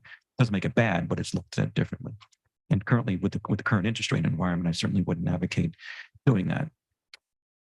To go build something that we could otherwise buy through a power purchase agreement without having to put our own capital out.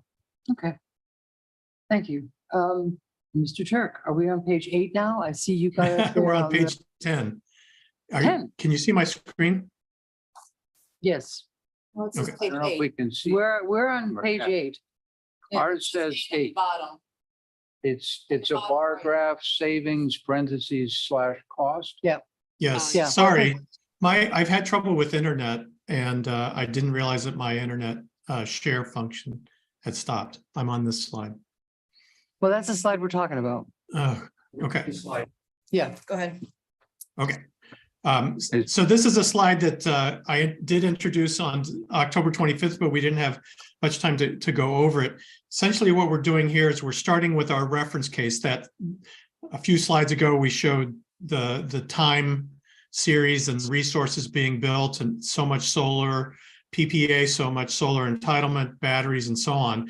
Now, what we do here is we introduce a series of sensitivities, one-off changes. We're still assuming our reference case, but we're looking to see how much impact does a small incremental change have on the total resource plan as compared to the reference case. So if I assume, I don't know if this is, so we assume that any surplus solar can be sold at the market price back into the greater Florida market.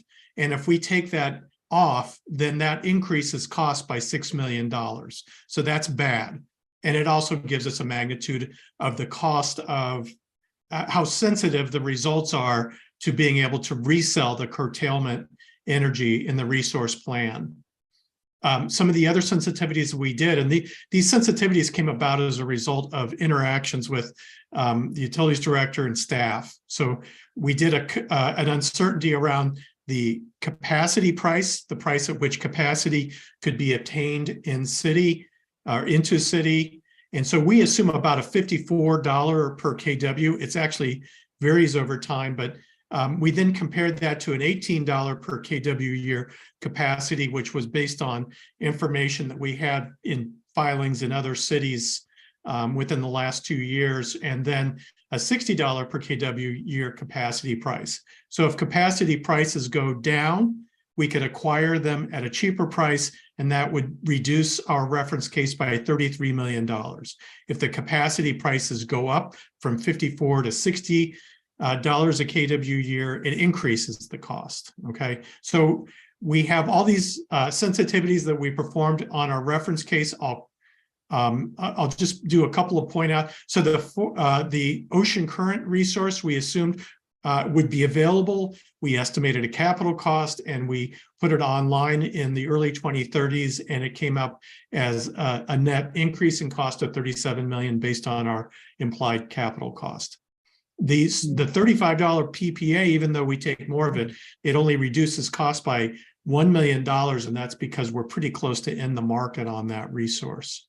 St. Lucie, if it's Could you expand on it? We're pretty close to what? Because we're paying 36 for it, right? yeah, it's very close to the market price. So if you reduce okay. Got it. Okay. St. Lucie extension, we're extending the life of St. Lucie beyond 2043. This is present value revenue requirements, NPVV. So it's net present value revenue requirements. So we're actually discounting all the way out to the 2040s back to today, but it still saves $11 million in those out years. There's a resource called GT2, which is part of I believe it's part of the combined cycle at the TG Smith power plant, and it would appear that it is a good candidate for a life extension, and the electric utilities division provided an estimate of a first level cut of the cost of doing that, and it was very much in the muddy, and it had a very high return on investment. And because this is firm capacity and it's owned by the city, we believe that this is a call out. This is something that the city could look into. We were provided an in-city solar project and we allowed it to compete across all scenarios, and it never was brought online. But we forced it in as a competitor to the PPAs to show the higher cost associated with the in-city solar. It's just a higher PPA price.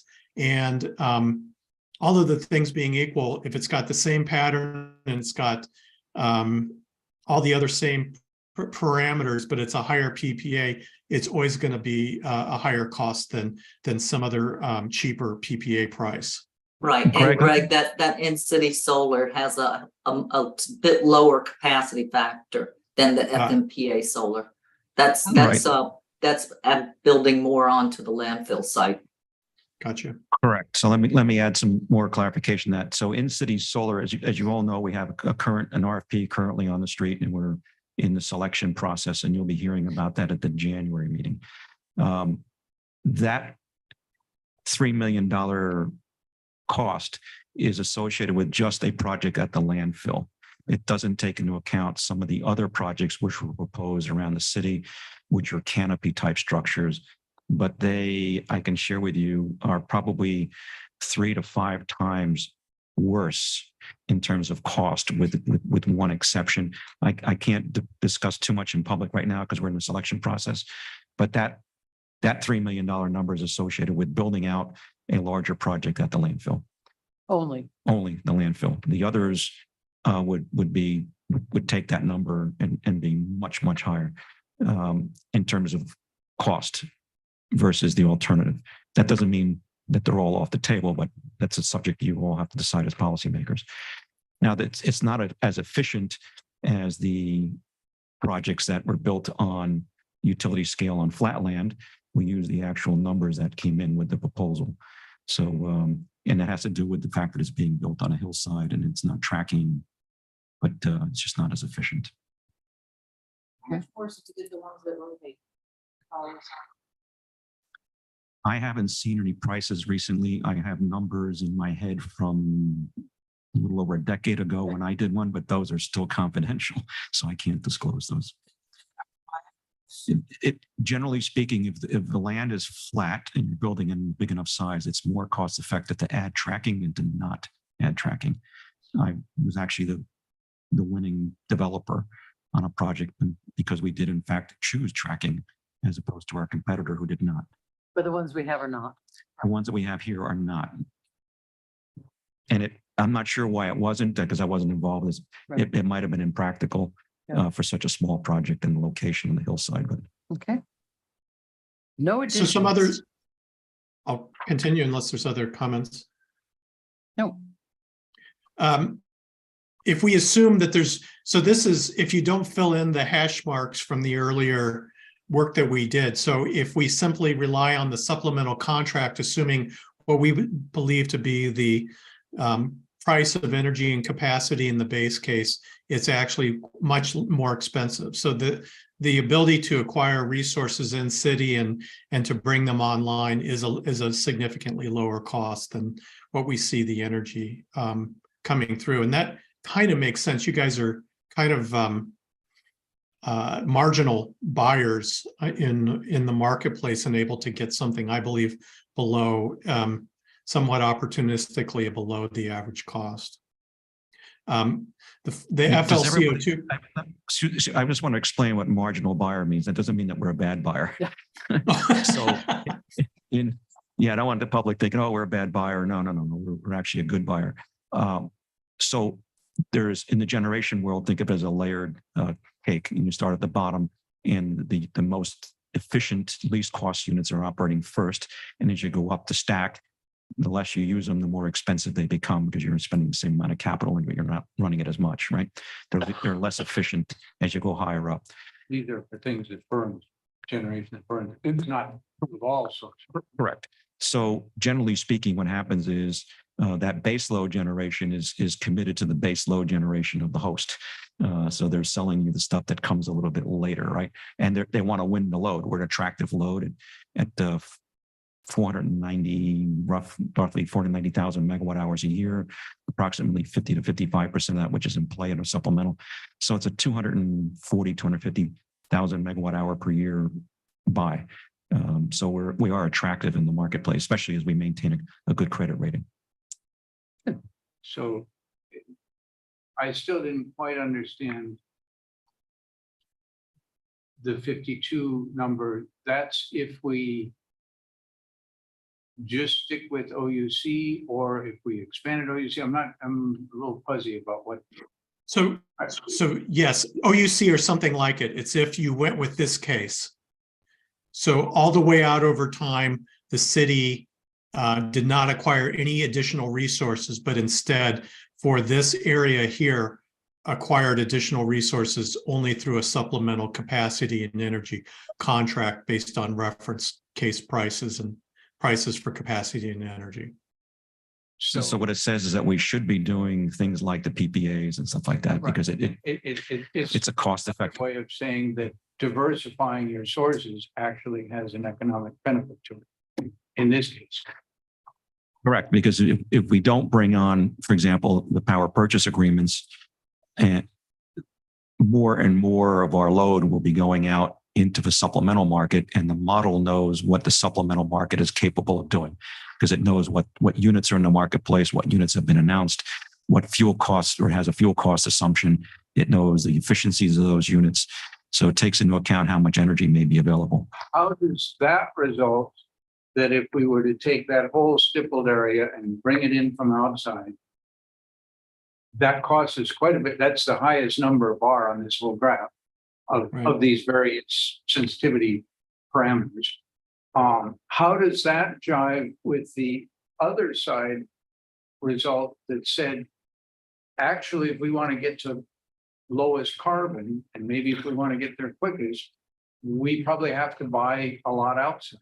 Are those two things saying the same thing, or are they related, or?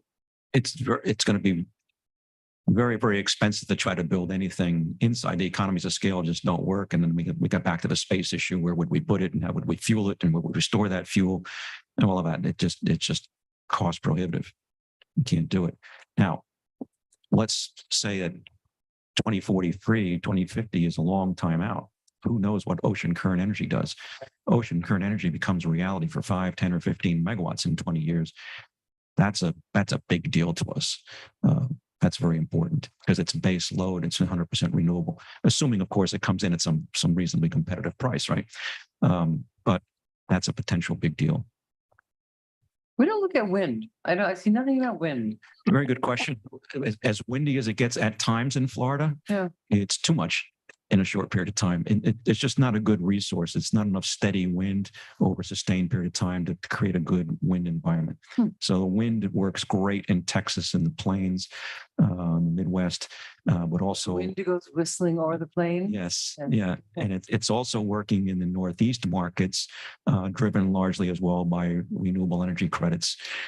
Okay. But it's still in those deregulated markets that are largely driven by renewable energy credits. Hasn't come south yet. Okay. Thanks. I've teased Brian that we're going to put a 5 megawatt wind turbine up at the TG Smith plant next to the water tower. But There you go. I would love to see something like that. But or at the end of the pier. But there's all kinds of issues that come with that as well. Just curious. Okay, let's keep going. What's next? 2025. So there was some interest in focusing on across all these sensitivities, how much would PPA resource would you take across these sensitivities? So this is the year 2025. What do you do in 2025 under that variety of different conditions? So in the reference case, you end up taking, it looks like maybe 7 megawatts of, this is solar PPA. Under a $35 PPA, that goes up significantly to 20 megawatts. Under a $60, if you have high capacity prices, you can avoid those high capacity prices by a combination of solar PPA and demand response. It actually comes online. And then these other sensitivities that we looked at in the previous slide have it's a little different, but they have fairly consistent levels of solar PPA as the reference case. So this is just a near-term 2025 sensitivity to see how much you may take. And there's a couple of scenarios in here that say you wouldn't take any additional solar PPA if capacity prices are very low, for instance. So just so you're all aware, I did make a non-binding commitment, non-binding, it's still subject to your approval, expression of interest or commitment to FMPA Solar 3, which has very competitive pricing. You'll hear more about that in the future. It basically holds our spot in line and gives FMPA the ability to negotiate with the developer of the project to say that they've got these non-binding commitments from all of these potential customers. So it helps set the size of the unit. So the actual pricing is not yet final. The publicly available information, which Susan Schuman has presented here, is $40 per megawatt hour. That's the publicly available number, and I can't say any more about that. But 2026, that at least holds our spot in line while they do the negotiation. It has to go through the FMPA board, and of course, it would have to come back to this body for approval to enter into a contract, which could be 20 or less. A question related to that, and partly for you, and thank you for that information, and thank you for holding our spot. This one's for Greg. One of your sensitivity analysis is the no export, which says, what is the effect economically if we buy a bunch of solar, but we can't sell it? Right. That's the definition of no export. Yep. Is there a reasonable reverse sensitivity analysis that one might do where you say, hey, the regulatory market and the demand for clean energy goes up more than we expected? And what does that do if you put that as a sensitivity analysis in? And then my second sort of related question, which it's probably both for Ed and for Greg, is there any imaginable sort of early bird gets the worm aspect to selling excess? That if we're the first guys on the block to, and we in this case, I guess would probably be FMPA, but we're the first ones to have a big field and we're looking to sell some of our excess, and we get that field built before somebody else builds a big field and get people to commit to buy some of our excess. Is there some benefit to us getting there quick, being the first one? That works as long as the other birds aren't watching the video of this meeting. So, I'm sorry, to interrupt. Can somebody stand up? The lights just went out in the chambers. The lights on the camera went out, so you're very dark. Yeah. Appreciate it. The generation. Yep. Assistant Director Brian King solved that problem for us. Be like, Wait, Yep. So, generation fellow? but I think that's a very good question. So if we look at the cheapest units in the power pool and we look at their heat rates, which is basically a measure of their efficiency, and let's say we use $5 gas, those units are probably producing power at $30, $32 a megawatt hour. That's Under the current regulatory. correct. We can Right. expect. Well, it's right, but that's the regulatory environment is not going to change the efficiency of those units. Not the efficiency, but change the cost. But Like if there's an additional tax or something put on it? is that- okay, but let's assume that let's assume it's running at that they can produce power at $30 a megawatt hour. And let's assume that we bought a bunch of extra stuff at 40. Why would they not pay 29 instead of making their own at 30? So it's unlikely that we would have to dump it at 0. Right. That's my thought on it. Now, there are a number of other very, very large cities that may be interested in buying some of that power. We could certainly, and we will certainly explore that, but at this moment, it's speculative that they perhaps didn't want to make their own commitment to long-term power, but this is as available power at a reasonable rate in the marketplace with a renewable energy credit.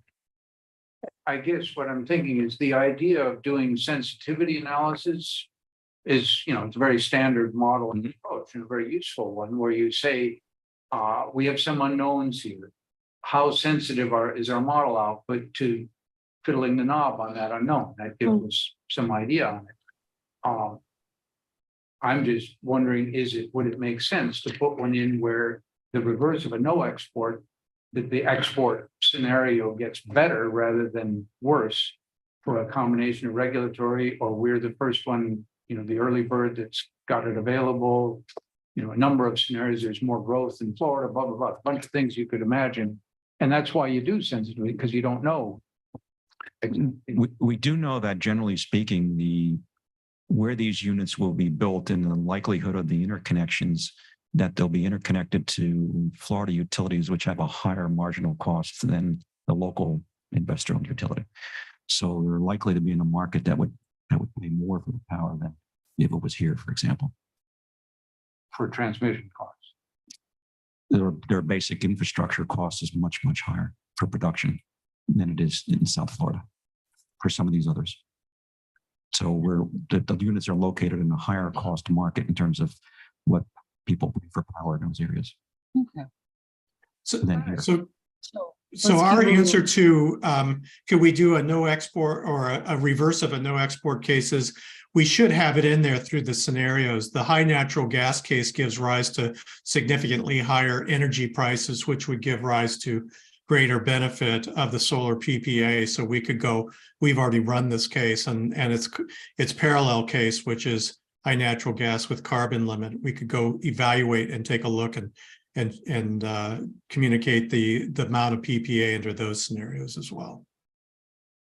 And I was going to say also, we have our zero carbon case, and that's where everybody can only build renewable energy. And so in that instance, we were able to see the downside to the energy prices so that there wouldn't be as much value to you selling your surplus onto the market. Okay. I want to be respectful of folks' time this evening. I do want to get through our final two slides. The slide I'm going to jump over is simply to show, I'll just show it very quickly. This is the same snapshot of 2025, but it's 2030. And it's to show that across our sensitivities for our base case that we're bringing in, we start to see batteries show up by 2030. And under certain circumstances, we start to see higher or lesser amounts of solar and including solar hybrids, which would be combination of solar and battery. If I may, our findings are that a trivial one is that new resource additions are required over time. That is, you don't have a positive reserve margin over time in the absence of not doing anything. The result that we saw that was the plus $50 million increase, over $50 million increase in cost. Over reliance on the market is more expensive than acquiring resources opportunistically over time based on our assumptions about general market costs of energy and capacity, as well as acquisition costs. In general, the solar PPA is economic. The optimal size varies by scenario. And there are, as we saw, some scenarios where there was no additional PPA, but the average amount was over 10 megawatts across the 72 scenarios. Zero carbon attainment, that is that slide that we looked at about carbon. Your ability to attain zero carbon by 2050 is going to depend on the city's ability to acquire low or no carbon energy from externally, because there's going to be some need for energy and there's going to be an even greater need for capacity from the city over time. And from our analysis, there's nothing cheaper than relying on the external market. And again, that varies by scenario, but that's a very generally a robust statement. But I'm still having trouble. It seems like statement 4 and statement 2 are saying the opposite thing. That in statement 4, you're saying that we need to depend on the market. And statement 2 says, if we do depend on the market, that increases our costs. Over Again, reliance. yeah, so the key concept here is opportunistic. So we assume that just as Lake Worth Beach does today, Lake Worth Beach could nominate capacity and acquire energy as needed on a monthly basis. And that same game will play out. So in the zero carbon attainment, the city is able to develop resources that are zero carbon and acquire capacity, for instance, as needed from the market itself. So when it does the zero, when it gets down to zero carbon going out over time, it's not just acquiring stuff from the market and everything that it had, both energy and capacity around the clock. It has displaced expensive either energy or capacity and inherited cheaper carbon. And that's the key. Right now for bullet number 4, that's based on what we know right now. And if nothing changes or another opportunity doesn't come up. So like the way that I was looking at it, it was really 2043 was that pivotal moment when St. Lucie comes off, and then now we have to rely on the market more. And if they're still not clean, then we're not going to be clean. But something between now and 2043, we might have an opportunity come up that can shift that.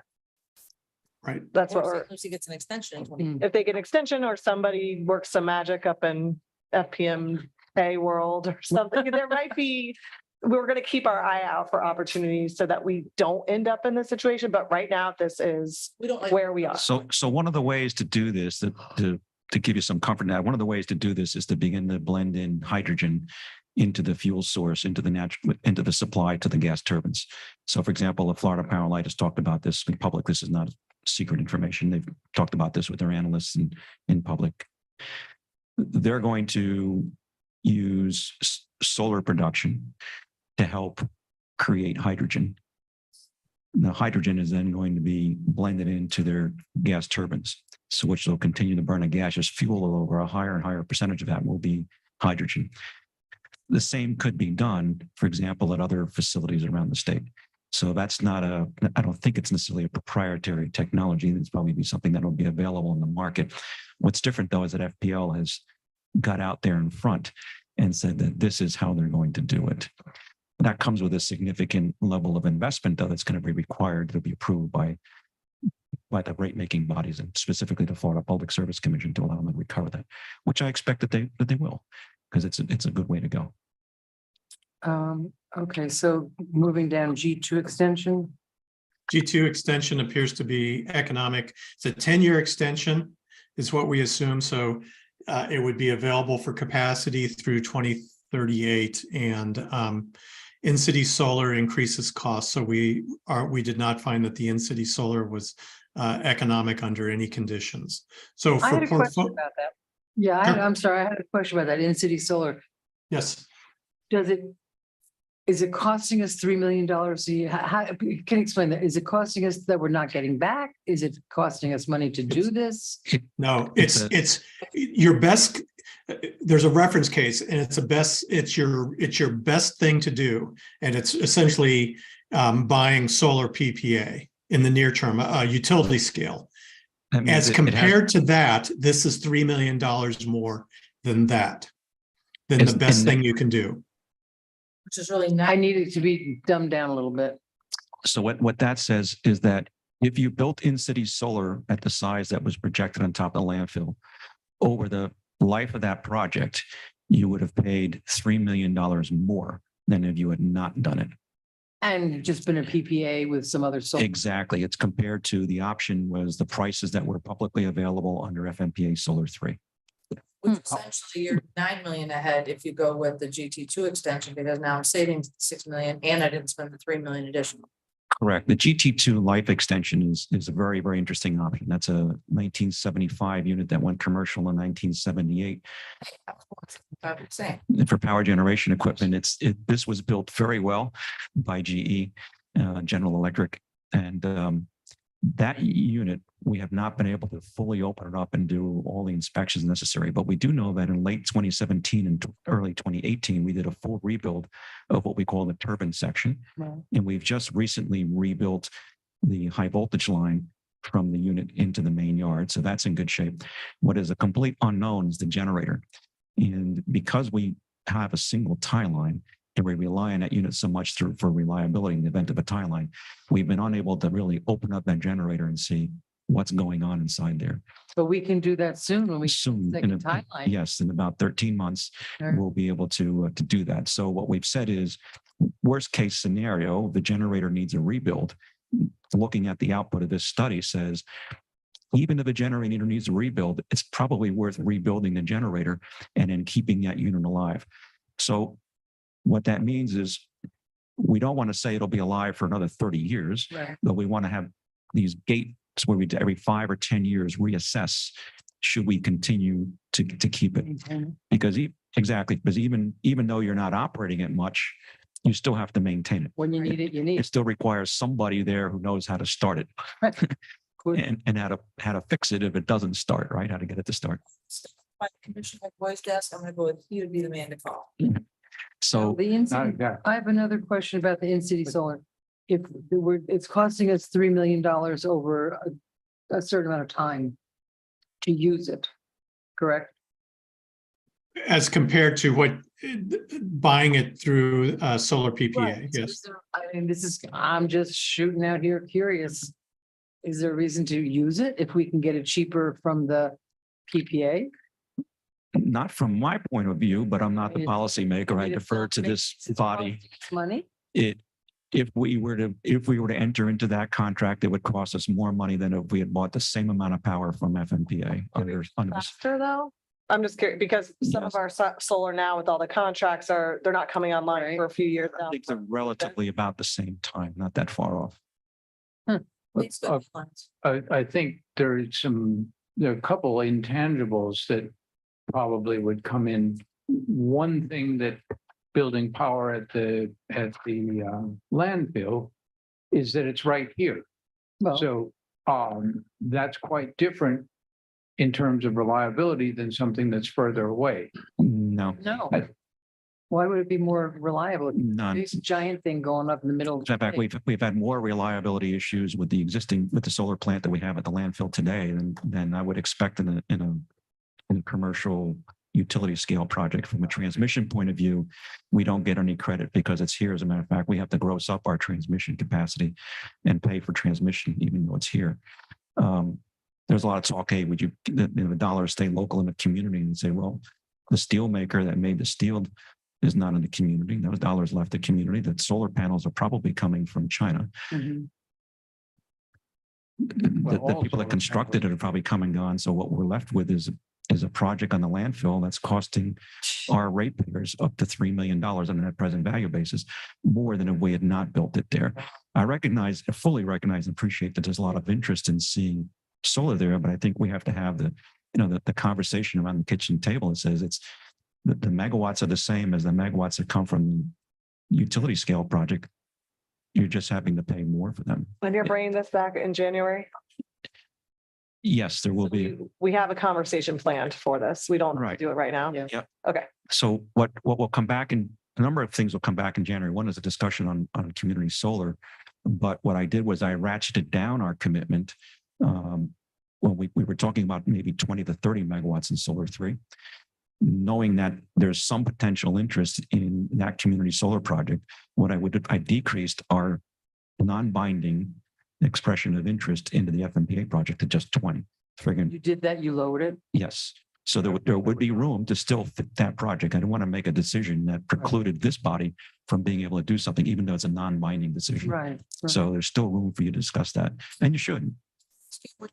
Bring that back, can you, in part of your slide presentation, show the land that will be affected for those additional panels? So the community knows, because there are homes around that. Are we talking about expanding it? Really? Well, staff was directed by this body to issue an RFP, and we did, and then we got responses. So the community who lives around it would like to know, what does that look like? Like, where are you? Where would the land end? Is it gonna be right up against the, Can they see it now? oh, they can see it, but there's still empty Right, space, owned right. land and right. space around it. And I just would like to have a full picture of, if we did it, here's what it would look like. Okay. I'm sure that when Okay. applicants include that in their proposal, would have some drawings or Right. scenarios or something. I'd have to go back and reread that proposal, but I'm pretty sure that they did. Last page.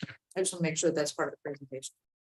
So this falls out naturally from the findings in the earlier discussion, 2023 through 2030. They're on average and across most all of the scenarios, there's some amount of solar PPA that appears to be viable at the $40 level. We encourage, so we put in a demand response level that was based on a similar level of demand response achieved by Florida Power and Light, and also from guidance from the utilities director. We are encouraging that demand response be an additional, and we use the costs from a Florida Power and Light filing. We encourage that there be additional analysis around the demand response program. Initial, And that's 2030, that's 2031, right? this is, Looks like it's both. Or both 2023 and 2031. Okay. yep, it's the demand response comes in various scenarios, which is why we as early as 2025. Not in very many, but again, we need to sharpen our pencil with regard to what the costs are and the penetration level, how much is available. So the reason I bring that up, Greg, and because I wanted the group to be aware that we brought you a proposal from a consultant to do a phase one study to help us quantify just how much might be possible, what that might cost. So that's kind of the initial step in the process is to review that and assess the market and what our costs might be, what technology we might use to do that, knowing that we're some time ahead of schedule. And for a demand response. restructure is not part of that. I know it's not part of the RFP, but can you achieve demand response through a rate structure where you make it less desirable to be using energy during certain parts of the day? In theory, Like you're yes, but forcing it. yeah, in theory, yes, but we've had such a rate for some time and nobody has signed up for it. Well, to me, if you're not forcing it and it's optional, then that kind of goes against what I would think. Like if you said to everybody in the city, every kilowatt hour you buy during this time is going to cost you more than if you waited on your own to run your dishwasher and all that other stuff. I've never seen a situation where a regulatory body stepped in and said, you will behave this way. So that certainly, I don't know if that would be So all demand response type rate structures are opt-in. correct. what was the Diaz. statement? Are they all what? We're talking about demand response rate structures, namely time of use rates. I'm not aware of any that are mandatory. I believe they're all. There are. There's there especially some? commercial and industrials, they'll put a number of the frequency and duration of interruption become part of a contract. No, but those are Not resident. opt-in. No, the customer has the option to sign up. That's not mandatory, correct? Right. Sorry, Okay. I see your point. Everybody there's no where everybody of a certain rate class has to opt into demand response. That's true. Yeah, so Sorry, I'm I not aware. misunderstood. I mean, it's certainly possible that could be some remote area of the country or the world that I'm not aware of where they have a mandatory time of use rate. Mr. Diaz, you've been quiet tonight. Yeah, and on that note, I have seen other IRPs from other places that highlight, maybe not highlight, but they mention certain ways to encourage people to do the right thing. And I've seen everything from, like smart thermostat rebates. I've seen a couple where they incentivize like maybe $30 for people who get their air conditioning maintained right each time. So little incentives like that to kind of help people encourage to do the right thing. And I think those kinds of things are really important. I know it's maybe not completely in the purview of the IRP. I know we're focusing mostly on like the economics and the costs and whatnot, but I think another facet or another piece of data that we can't really quantify is, and I think Vice Mayor McBoyd mentioned it earlier, is the community's willingness to do the right thing. And I've definitely come across a number of utility customers who are willing, because they are willing to pay more to make choices, knowing that the energy that comes out into their home and what they're using to charge up their cars or whatever is guaranteed to be clean. Obviously, that's not going to be across if we all of a sudden said everyone can have rooftop solar, it's limited by the cost. Like I certainly can't afford it. Most people in the community won't be able to afford it. But I think that kind of data, if you will, or that kind of understanding of the community's willingness to do cleaner, not just to save money, is I think really important for us to somehow try and measure and depict. So to that point, I'll bring up a couple of things. Number one is what you're referring to in terms of giving customers dollars to do certain things. Our Electric Utility Advisory Board actually looked at that in the context of conservation programs, specifically ruled out rebate programs. Rebate programs, however, are available through the federal government through the investment or the Inflation Reduction Act in the IRA, far more than we could have afforded to do. So even our own advisory board recommended against getting into the rebate business, which had been in use up until about a decade ago. In terms of other options, demand response is in this program. So it specifically calls for demand response. And we started out with a target set. I said, let's pick a number of 5 megawatts. If we can do more, we can do more. If it doesn't get to 5 megawatts, it doesn't get to 5 megawatts. But the concept is it has to be competitive with the alternative, which is building or buying more capacity. And as it turns out, as Horizons is pointing out, is that 5 megawatt number is consistent with the percentage of penetration that FPL has seen in a similar market right here in South Florida. So now we have a much higher renter population than they might see across their whole territory. So that might affect the number of people that sign up for it. I'm not sure, and you all would have to think that through as a policy matter, would a tenant have the right to have equipment installed on the premises? If they got permission from the owner, If they got permission from the owner, I would assume yes. If they don't, they can't. I'm assuming not. But I'd have to assume that a fair number of owners would sign up for it. If you watch the load in the control room on a June, July, August, September afternoon, the thunderstorms come across the territory in the afternoon, you actually see the load drop. And that's how we came up with the assumption, hey, the load drops that much with thunderstorms coming through. The lights are still on, it's still daylight. They probably just dropped the temperature because the home cooled off because of the rain. So we thought, gee, if you could. So the assumption is, hey, if nature can take 5 megawatts off, why couldn't we take 5 megawatts off in a demand response? So that's how we put the first stick in the sand and said, let's assume it's 5. How does that model? But what we do need to do is to figure out, well, what will that cost? Will customers volunteer? What will it cost to install the equipment? What equipment would you even install? And then how would you actually send a signal? What technology are you going to use? Right. Is it going to be an internet-based signal to a thermostat? Is it going to be a radio frequency signal to the device? How many devices do you have to install? How many contractors are going to go install this stuff? If you're talking about hundreds or maybe thousands, licensed electrical contractors have to do it.